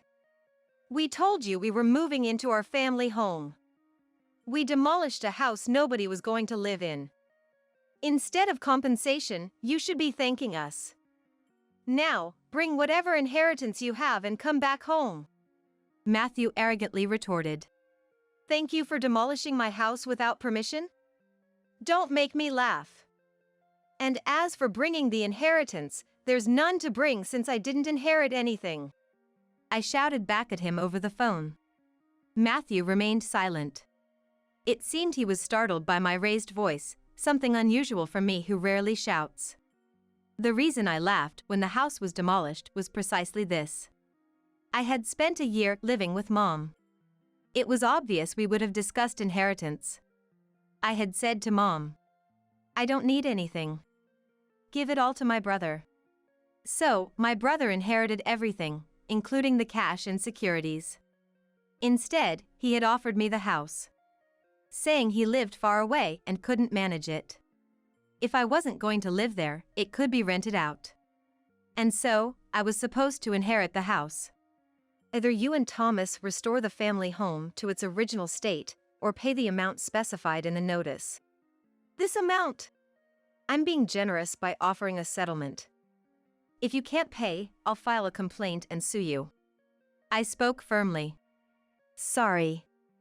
I didn't expect you to be so angry. Of course I'm angry. Matthew started making excuses. He had thought that if my family home remained, he couldn't live with his parents. Thomas, in particular, had been hoping to live together for a long time. He took a liking to Kenneth and seemed to want to live with him. It was Matthew who refused to live together at that time, citing the difficulty of commuting, but the in-laws seemed to be under the impression that it was I who was against it, unaware of the real reason. So, they thought demolishing my family home and taking the inheritance would force me to move in with them. However, hearing this now didn't make it any more forgivable. So, please forgive me. I didn't mean any harm. Dad is remorseful too. If you're truly remorseful, then accept the settlement. I said this and hung up the phone. Matthew kept calling and sending messages, apologizing. If you're sorry, then just transfer the money quickly. I pushed Matthew away with these words. I knew the family home couldn't be restored, but demanding compensation was the only way I could process my feelings. Afterward, I stayed at Amelia's house. My brother's family and my children were aware of the situation. Even though my brother must have been angry about the house being demolished without permission. I won't interfere, but I'll help if you need it. Do what you think is right, Madison, he said. Everyone condemned Matthew's actions and supported me. A month passed without any payment of the deposit or damages. And there was no contact from Matthew. I couldn't rely on Amelia forever. I wanted to get the money and at least establish a stable living situation. Contrary to my wishes, something unbelievable happened. It was revealed to me through Amelia's casual remark. This apron looks like Grandma's, doesn't it? Amelia said this while showing me her mobile phone screen. Upon seeing the screen, I was taken aback. It was a free market app's product page. The apron that Amelia said resembled my mom's was actually a unique one I had made for her. How can this be? That is Grandma's apron. I made it, so I'm sure of it. What? Amelia quickly started checking other pages. The seller seemed to have recently registered, with 0 transaction counts and ratings. There were nearly 30 items listed for sale, and to my shock, all of them belonged to Mom. I immediately realized what was happening. It was Matthew's doing. He was the only one who could have taken Mom's belongings after demolishing the house. I called Matthew right away. What's with that app? App? Matthew responded with an air of inconvenience. Fuming, I didn't let him play ignorant. Don't play dumb. You're selling Mom's things, aren't you? Cancel those listings right now. Then, Matthew seemed to panic. What? No, it's not me. Who else would do such a thing? I'm coming over to get everything back. I hung up and immediately headed to the in-laws' house with Amelia. Where are Mom's belongings?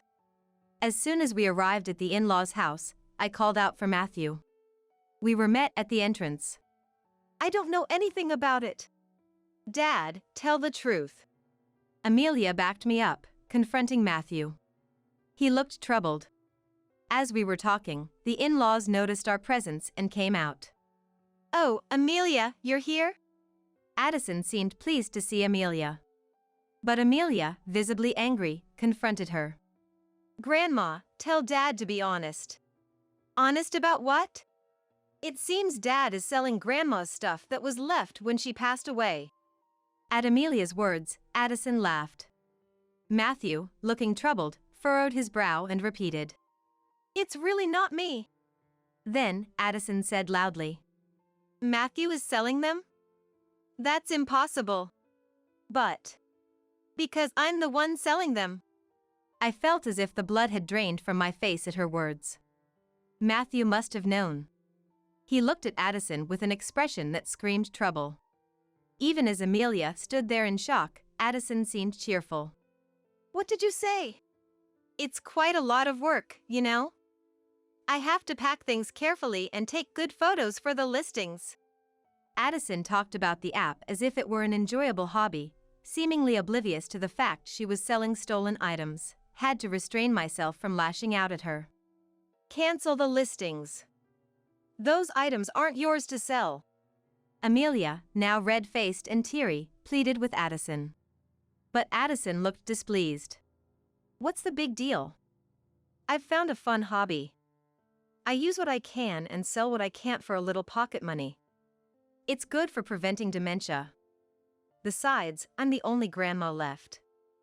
Amelia, you want me to stay healthy and live a long life, right? Addison said this without any hint of remorse. Even as we appealed to her to stop, she showed no signs of regret. If talking won't work, then action is the only option. Amelia, let's go. But it's fine. Let's leave. I practically dragged Amelia out of the house and went straight to the police station.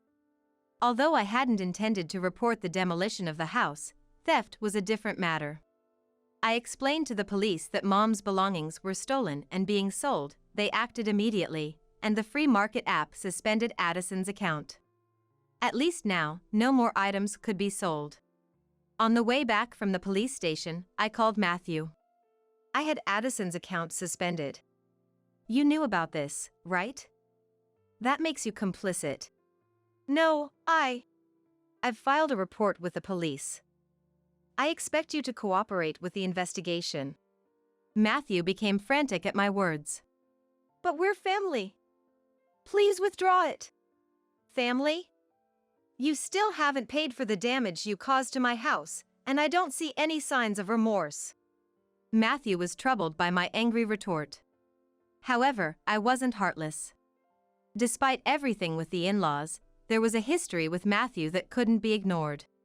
Sighing, I said, I'll wait for the money, but I won't forgive the theft. Everything must be returned. Also, Thomas looked quite ill. Has he been to the hospital? What? I'm not a monster. Just make sure he gets that message, I said, and hung up the phone. I saw Thomas for the first time in a while. He barely spoke and looked significantly thinner than just a few months ago. His complexion was beyond pale, almost ashen. It was clear he wasn't healthy. But that family seemed oblivious. Addison focused on selling stolen goods and Matthew only putting on a brave face for me. They lacked basic empathy. The next day, Thomas called me. I expected gratitude but got the opposite. Why are you treating me like a sick person? Planning to shove me in a hospital to get rid of me? I have to protect Addison and Matthew from you. I won't go to the hospital. He was scolding me. Here I was, concerned about him, and this was his response. I apologize if I overstepped. I was just worried. I'm not weak and short-lived like your parents. Don't insult me. His words irritated me, but a few days later, he apparently felt unwell enough to visit the hospital. The diagnosis was terminal cancer. Matthew, in a panic, called me. Dad's got terminal cancer. What am I going to do? But I just snorted in response. I don't want to hear it. Do you know what he said when I suggested going to the hospital? I'm not weak and short-lived like your parents. Do as you please. How can you be so heartless, Madison? Who's the heartless one? Did you ever say a kind word to my mom when she was sick? Reflect on your own actions. I said this and hung up the phone. As expected, Thomas soon passed away. I didn't want to hold negative feelings towards someone who passed away, but I couldn't muster any tears for him, remembering all he had done and said. After his funeral, his will was discovered. The man who insisted he wasn't short-lived had everything meticulously planned. The house goes to my grandson, Kenneth. The rest of the estate is to be split between my wife and eldest son. I was surprised to hear Kenneth's name. Thomas had always favored Kenneth and wanted to live with him. Perhaps he hoped Kenneth would live in the house after he was gone. To Kenneth, this might have been an inconvenience. You should renounce the inheritance. You don't need that house. I advised Kenneth, but he was happy to receive it. The inheritance tax was a burden, and there seemed to be no benefit for Kenneth. However, he was pleased, so I decided not to interfere further. Kenneth inherited the house as per Thomas's will. Addison seemed pleased and paid the inheritance tax. He's our heir, after all. It's only natural, she said. Well, that's not incorrect. I was a bit downcast, feeling like I had lost Kenneth, but then something unbelievable happened. Come to our place. I received this message from Matthew and immediately went to the in-laws' house. There, like me once, stood Addison and Matthew, stunned in front of the house. In front of me, on the grounds of the in-laws' house, there was a truck with Matthew's name on it, along with employees. And there, right before my eyes, the in-laws' house was being demolished. What's happening? It's my house. I can do whatever I want with it, right? Kenneth, appearing out of nowhere, watched the demolition of the family home with satisfaction. Kenneth, what are you doing? Stop this right now. Even if I stop them now, it's not like anyone can live here anymore. Kenneth, what have you done? Addison and Matthew pleaded with Kenneth. But he just laughed. Have you forgotten what Grandpa and Dad did to Mom? Kenneth. Grandma, did you apologize for what you did to Mom? Kenneth's smile vanished, replaced by a piercing glare at Addison and Matthew. The two of them sank to their knees. The heavy machinery continued to noisily dismantle the in-laws' house. I finally felt a sense of relief. Later, Matthew finally paid the damages and the security deposit using the inherited assets. It turned out Kenneth had recovered the items Addison stole from Mom, and they were safely returned to me. Mom, you have me and Amelia. Don't worry. I shed tears of relief at his words. Addison and Matthew, having lost their home and with no money left, were now back in company housing. Matthew and I left the company housing. And now, returning to it with his mother, they've become the talk of the town. People are wondering what happened. I received such a message from the wife of a colleague of Matthew, who I'm on good terms with. So, I decided to tell her the whole truth, without any deception. The two of them will probably feel awkward from now on, but it's their own responsibility.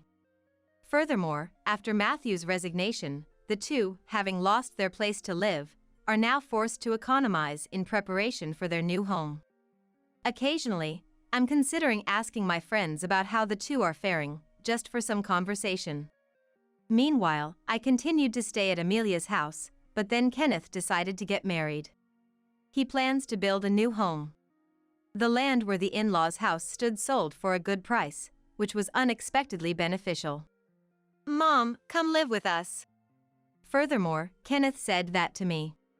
His wife-to-be expressed her warm welcome to the idea, which I found very heartening.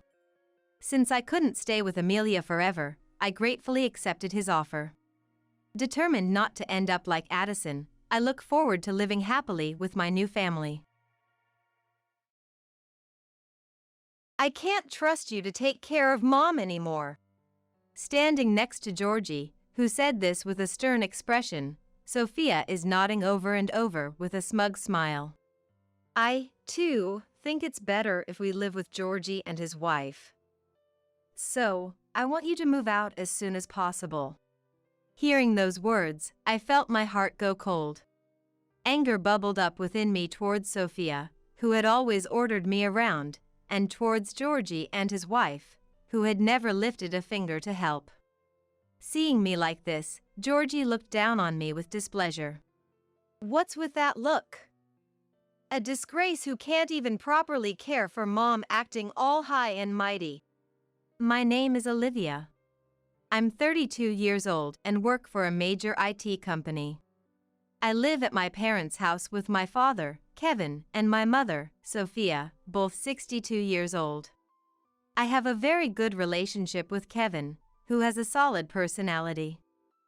He introduced me to fishing, a hobby of ours, and we often go fishing together on weekends. On the other hand, Sophia has a free-spirited nature. Whenever I planned to relax at home on weekends, she would suddenly barge into my room saying, "We're going on a trip right now. Get ready immediately." Without listening to my opinion, she'd take me on trips on a whim, which happened quite frequently. My family also includes my older brother, Georgie, who is 3 years my senior. Like Sophia, Georgie acts before thinking, so his personality clashes with my cautious nature. We fought constantly as children, resulting in a strained sibling relationship. When Georgie and I would fight, Sophia often intervened to mediate, but she has always favored Georgie, telling me I was in the wrong and that I should apologize to him. Now that we're adults, we've stopped fighting, but looking back, it feels like Sophia always preferred Georgie. Georgie ended up marrying Cindy, a colleague from his work, 5 years ago after she became pregnant. This led him to move out of the house. There had been talk of living together, but Cindy refused, so that idea fell through, leaving Kevin, Sophia, and me to live as a trio. 4 years ago, Kevin died in a truck accident while at work. The sudden loss left me emotionally unstable, unable to cope, and it took me a long time to recover. But the shock of losing Kevin was even more profound for Sophia than it was for me. Sophia, who had been a housewife, stopped doing any household chores and secluded herself in her room after the accident.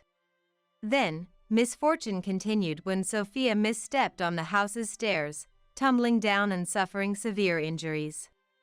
Thankfully, it wasn't life-threatening, but she became physically dependent on care. Sophia, further disheartened by her injuries, not only secluded herself in her room but also stopped eating the meals I prepared.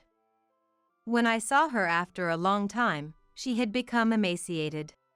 Thus, believing this situation wasn't good for Sophia, I resolved to use Kevin's inheritance and my savings to build a barrier-free house that would make living easier for Sophia. The construction proceeded smoothly and, while not a mansion, a functional, barrier-free house suitable for caring for Sophia was completed. Sophia seemed to like it very much and gradually began to regain her usual cheerfulness. Moreover, she couldn't walk around freely, but she started coming out of her room, sitting on the porch to relax. Since then, I've been living busy days, juggling work, household chores, and caring for Sophia. One day after work, I came home to find Georgie and his wife visiting with their child. And the laughter of Sophia and Georgie filled the entrance. I'm home. Oh, big brother, you're here. Welcome. As I greeted them, Georgie, seeing me just home, said he wanted to talk. After changing from my suit into casual clothes, I headed to the living room where Georgie and the others were waiting. What's all this formality about? What's going on? I asked, and Georgie cheerfully responded.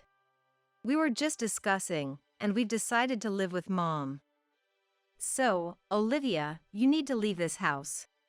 Despite refusing to live together when they got married, this sudden change of policy and the declaration of living with Sophia, along with the unreasonable demand for me to leave, left me unable to comprehend. This house isn't built for 2 families. With the child and all, we won't have enough rooms. So, Olivia, you need to leave. Besides, you're 32, right? It's not good to keep relying on your parents and living at home forever. That's right, Olivia. How can you not see that you're being a burden to Sophia? As an adult, you should have realized this without us having to say anything. It's time to stop depending on your parents and become independent. While I was being unilaterally criticized by Georgie and Cindy, I wanted to argue that I wasn't actually depending on my parents.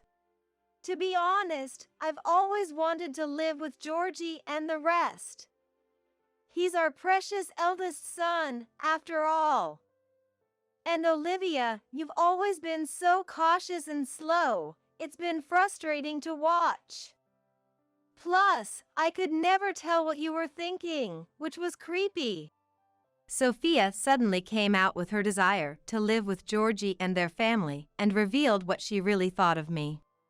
Besides, even now, Olivia, you hardly do any housework because you're always busy with work. There's no point in living with Olivia, who is useless. Now that Georgie and his family have said they'll live with me, you should quickly pack your things and leave. Sophia saw me not as a family member but merely as a convenient housekeeper. Due to my work commitments and coming home late during busy periods, I couldn't adequately keep up with household chores, prompting the suggestion that I leave. I could forgive the harsh words from Georgie and Cindy, but Sophia's words deeply wounded me. Since Kevin passed away, I've struggled to support Sophia, pushing through my fatigue after work to take care of the household and provide care for Sophia. Moreover, Georgie and his wife were living far from the house, so I couldn't rely on them for support. Additionally, my workplace is a bit far from home, requiring a considerable commute time. My job does not accommodate remote work, so I commute daily by train. I had thought many times about moving closer to my company after Kevin died. Yet, despite Sophia's profound grief over losing Kevin and her need for care, I chose to support her. But to her, it seems I was just a housekeeper. Feeling betrayed by Sophia, sadness and anger began to swell within me. Busy with work and can't even take proper care of mom, huh? Really, you're such a disgrace. You're failing as a family member. Stop half-assing it and just pack your bags and leave if you're that incompetent. Hey, Georgie, don't you think calling her a failure as a family member is too much? Don't worry, Olivia. We'll live together and take perfect care of Sophia, just you watch. Oh, Cindy, that's so reassuring. Unlike Olivia, you make me feel secure. This is how a family should be. These words from Georgie and the others unleashed the pent-up anger and sadness within me. Understood. I'll get everything sorted and leave you to your freedom. Suppressing various emotions, I said just that and returned to my room. As I ascended the stairs to my room, the voices of Sophia and the others, gossiping about me, could still be heard from the living room. It seemed I was the only one who thought of us as a family. It appeared the others did not consider me part of theirs. Realizing this, the suppressed feelings of anger, sadness, and frustration came flooding back. After entering my room and closing the door, I decided to make a significant phone call, harboring strong emotions. 2 weeks after I left the house, I received a call from Georgie. Hey! Mom isn't doing any household chores at all. What's going on? According to Georgie, Sophia wasn't taking care of the house or the children at all, leaving them in a bind.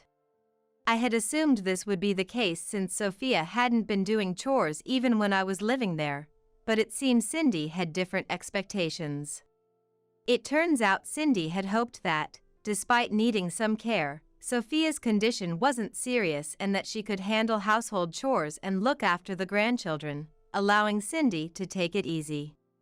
I couldn't help but feel astounded by Cindy's overly optimistic thinking and Georgie's complaints despite agreeing to it so readily. There was no way living together and relying on Mom from the start was going to work.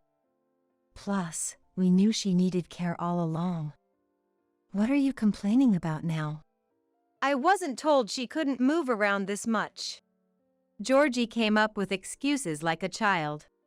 And that's not all.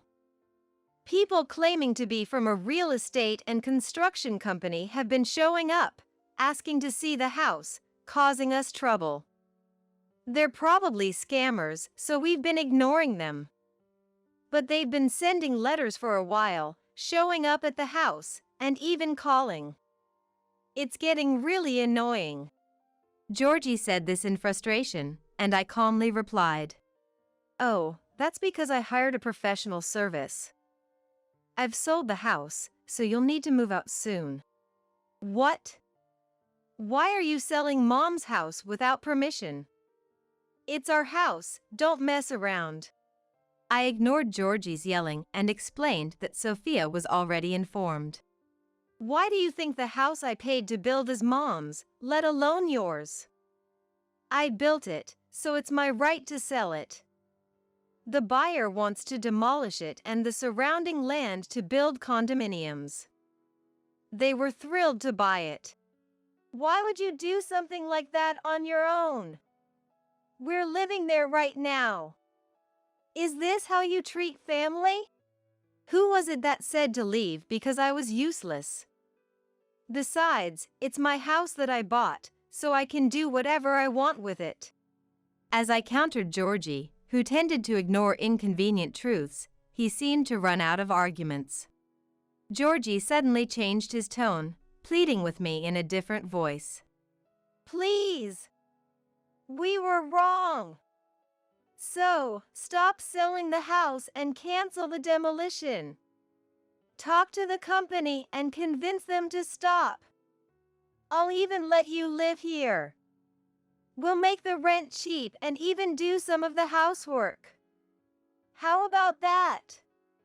It's not a bad deal, right? I'm saying we'll welcome you back into the family. Even in this situation, Georgie seemed not to understand his position at all. Despite it being the house I bought, he's talking about charging me rent, assuming I'd do the housework, and saying they'd welcome me back into the family. I was utterly astounded by Georgie's arrogant remarks, informed him that a buyer had already been found and that the sale wouldn't be reversed, and he should leave the house without causing any more trouble for the company, then hung up. Georgie called again shortly after, but I blocked his number. Soon after, I received messages from both Cindy and Sophia, blaming me and asking to stop the sale of the house, but I replied with rejections to both and decided to block Sophia and Georgie's contacts, resolved never to see them again. A colleague who lives near the house I had built later told me about Sophia and Georgie's situation. After our call, the contractors moved in quickly to start demolishing the house. Sophia and the Georgies resisted until the end, trying to prevent the contractors from entering and spreading malicious rumors about illegal construction in the neighborhood, continuing their harassment and interference. I had warned the contractors in advance that these people were difficult and might cause trouble, so they were somewhat prepared. However, overwhelmed by the severity of their malicious harassment, the contractors reached their limit and threatened to call the police if the harassment and interference continued. Faced with cold stares from those looking forward to the new condominium and the mention of the police, Sophia and Georgie stopped their resistance and ceased their harassment. Demolition progressed smoothly after that, and Sophia and Georgie, having lost their house, hastily rented a small apartment nearby. However, Sophia continued not to do any housework or care for the children, and Cindy had to take on both household chores and care. Frustrations in living with Sophia accumulated, leading to daily arguments loud enough for the neighbors to hear. When Cindy could no longer bear it and sought Georgie's advice, he kept avoiding the issue, too busy with work to listen properly. Eventually, Cindy reached her limit and, one night while everyone was asleep, took the children and left Sophia and Georgie's place for good. Georgie frantically tried to contact Cindy but couldn't reach her, finding only a completed divorce application left behind. The apartment they hastily moved into was chosen in a rush, prioritizing speed without properly checking the interior or specifying detailed conditions. As a result, the living situation became difficult for Sophia, who needed care.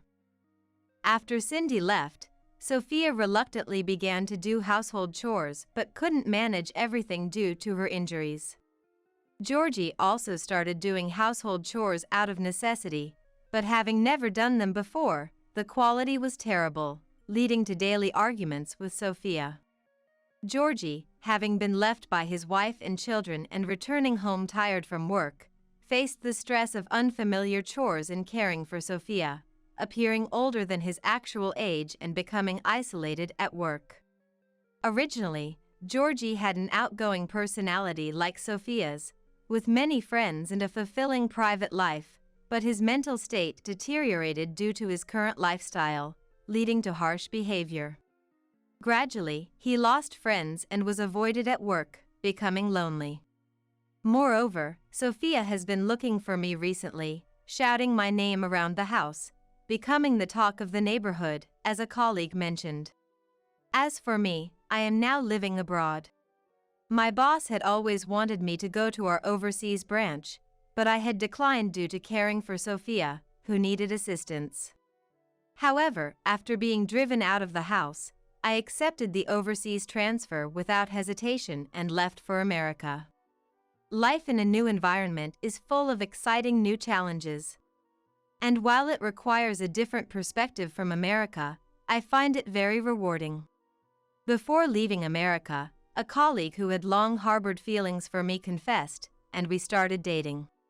Though we are in a long-distance relationship, we found in each other the best partner to encourage and elevate one another. He proposed that we get married when I return to America, so I eagerly await my return, fully committed to my work. Freed from the troubling relationships of the past, I am savoring happiness and living fulfilling days. I want to marry Thomas the doctor, so please divorce him, old woman. One day, a young woman suddenly showed up at our house and said. Elizabeth, a bar girl who is 12 years younger than me, was leaning on my husband Thomas's arm as if seeking his affection.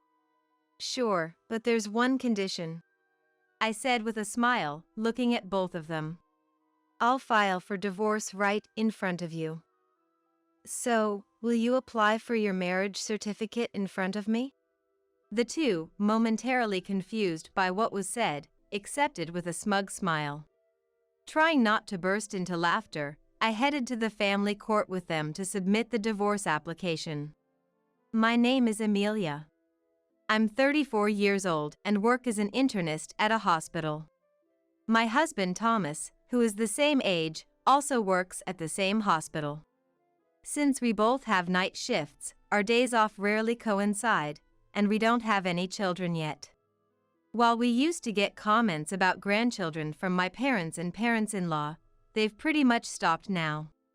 Given our busy schedules and the possibility of being called into work unexpectedly, they seem to have accepted that grandchildren are off the table as long as I work at this hospital. Though I feel a bit guilty towards our parents, I find my job very fulfilling. Thomas likes his job too and occasionally attends skill upgrade training sessions. His hard work is well regarded in the hospital, and despite our busy schedules, we lead fulfilling lives. My discontent with Thomas began when the rules we set at the beginning of our marriage started to be ignored. Given our demanding jobs, we had clearly set some rules regarding household chores. One of them was that the person not on night shift would take care of the chores. Since our night shifts are irregular, it's difficult to divide the chores by day or type. Therefore, we decided to base it on the presence or absence of night shifts. Until now, if I was on a night shift, Thomas would cook simple meals and take care of cleaning and laundry. However, lately, even when he's not on night shift, Thomas is often out at night. Hey, have you been leaving the house more often, even on nights you're not working? Yeah. Sorry, I've been invited out for drinks a lot lately because the instructor seems to like me. I used to decline, but it felt bad to always say no, and after I accepted once, the invitations just kept coming. Sorry. I'll try to reduce the frequency. Indeed, the hospital is hosting various training sessions at this time. Some of which involve external instructors, I remembered, patting Thomas on the shoulder. It's fine. It means you're just that wanted, right? Plus, the training sessions are only for about 2 more weeks. Don't worry about the house and just do your best. Sorry, that helps a lot. Thomas is a good listener, which often leads me to share many things with him. It made sense why he was favored by the instructor.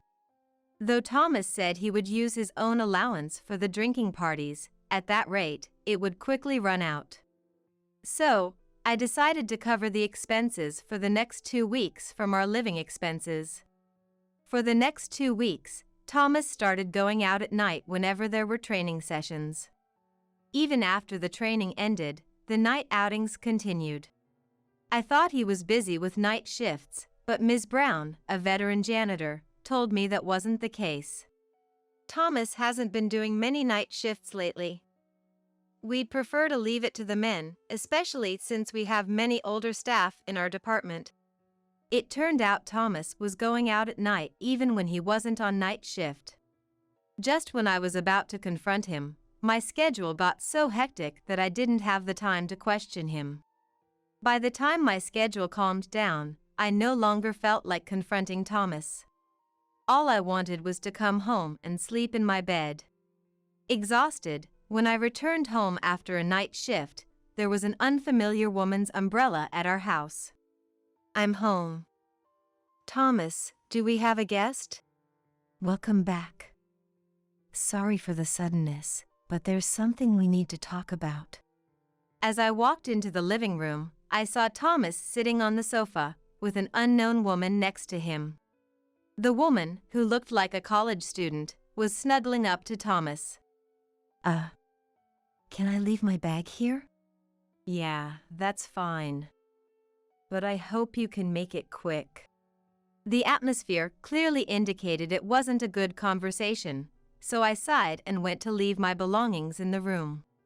Without changing, I returned to the living room in my work clothes and sat on the sofa facing Thomas and the woman. I believe this is our first meeting. What brings you here today? Nice to meet you. I'm Elizabeth. I came here today because I want you to divorce Thomas, old woman. More than being called old woman by someone I just met, it was her lisping speech that irked me. Holding back my confusion, I looked at Thomas, who seemed flustered for a moment but then met my gaze firmly. Elizabeth works at the bar where I went with the instructor. She's a college student working part-time to pay for her tuition, a very earnest girl. A college student? No offense, but how old are you? Are you even over 21? I'm 22. Old woman and I have a 12-year gap. Interesting, isn't it? I wanted to challenge her comment about being interesting but resigned myself to glaring at Thomas. So, you cheat on me while I'm busy and now want to marry a younger girl and ask for a divorce, is that it? Why do you have to say it like it's something bad? I just want to protect Elizabeth for the rest of my life. You can live on your own, but Elizabeth needs me. Thomas, that's so cool.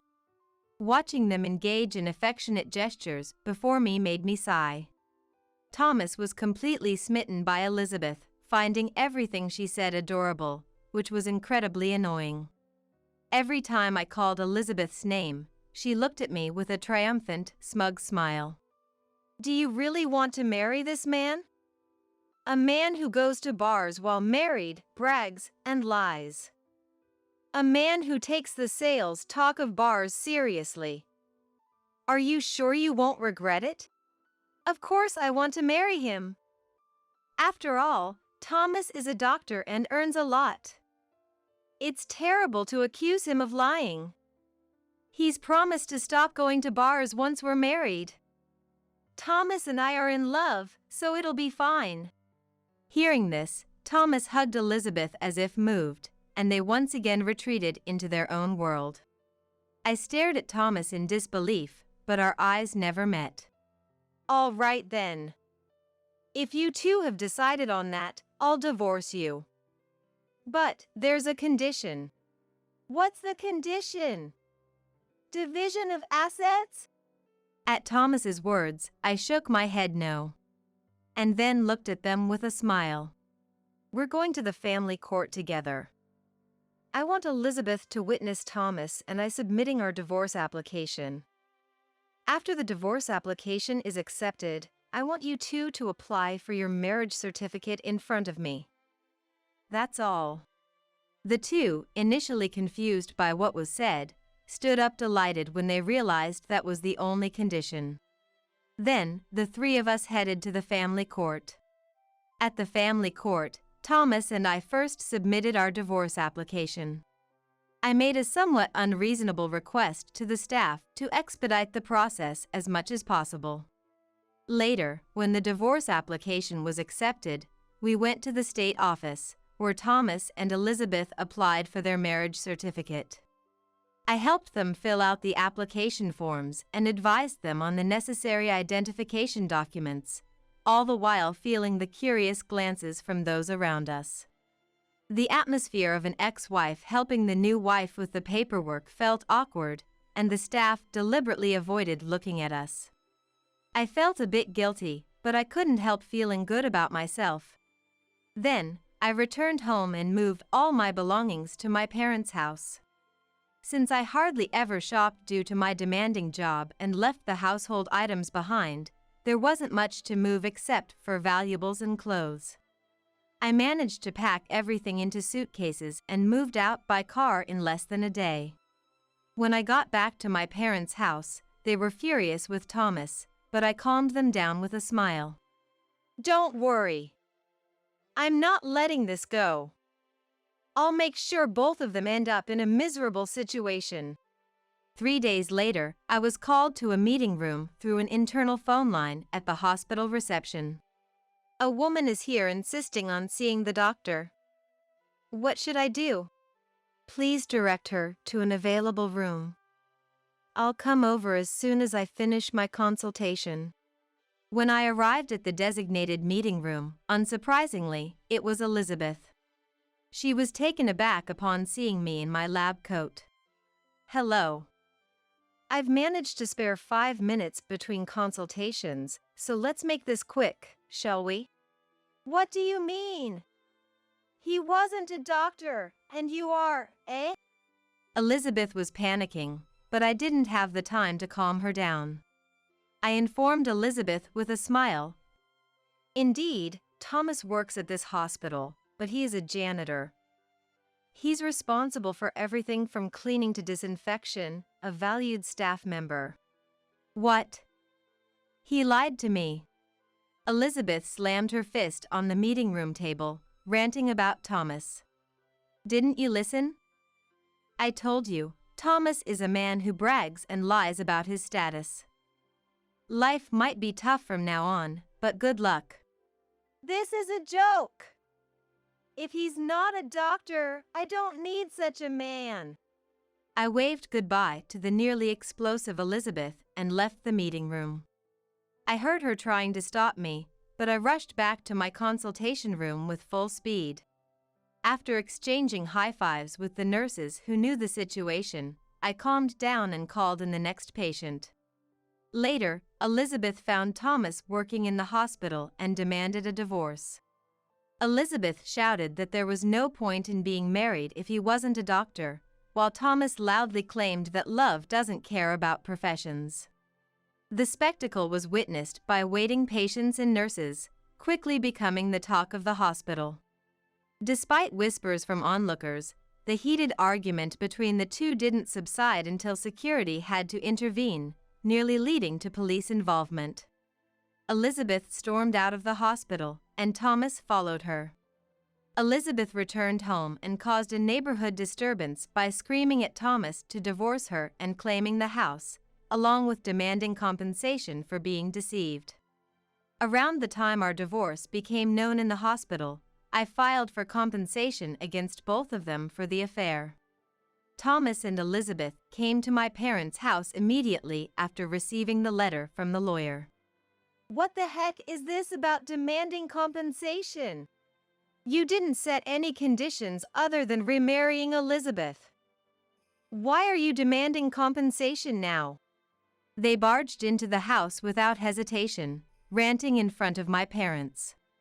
Well, Thomas, you cheated on me while we were married, and you, Elizabeth, knew he was married and still had an affair with him, right?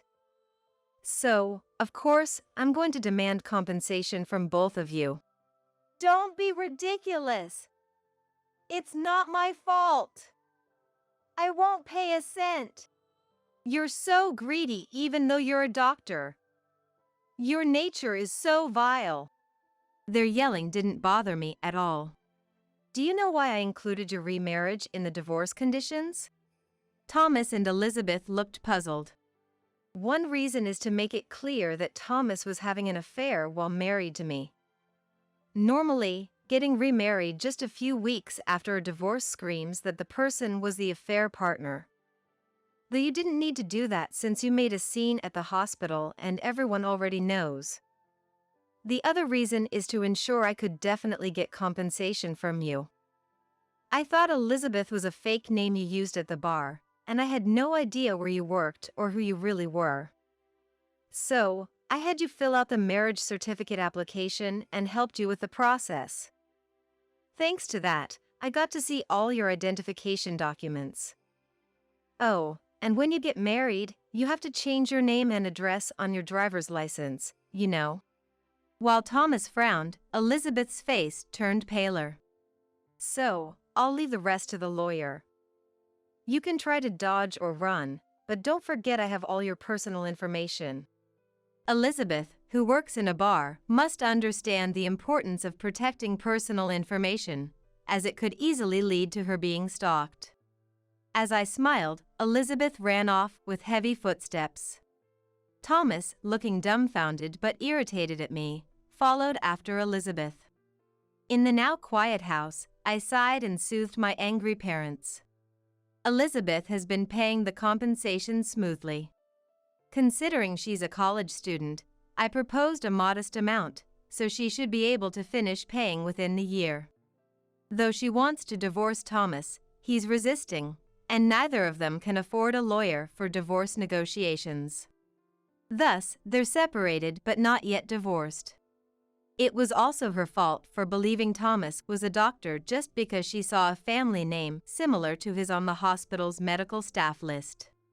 Even though she's still a college student, working in customer service means she should know better than to blur the lines between customers and employees. Perhaps for her, a wealthy doctor was an ideal marriage candidate, but having an affair with a married man was wrong. Even if Thomas agrees to a divorce in the future, she'll have a divorce record. This incident has likely taught her a lesson that destroying someone's family carelessly can lead to dire consequences for herself. As for Thomas, he disappeared from the hospital without me having to do anything. In fact, Thomas, who had left the hospital to follow Elizabeth after she was expelled that day, was in the middle of his shift. As a result, Ms. Brown, a veteran janitor and Thomas's supervisor, was furious. With her face red with anger, she wrote in large letters on Thomas's work schedule that he was absent without permission due to a romantic entanglement. Thanks to that, even the janitors who were off that day came to know about it. Among the staff, that uproar became a major incident, and the patients spread rumors among themselves. As a result, Thomas was the subject of both true and false accusations and ended up being ostracized by everyone, ignored even in greetings, which seemed to break his spirit. One day, he suddenly resigned on his own.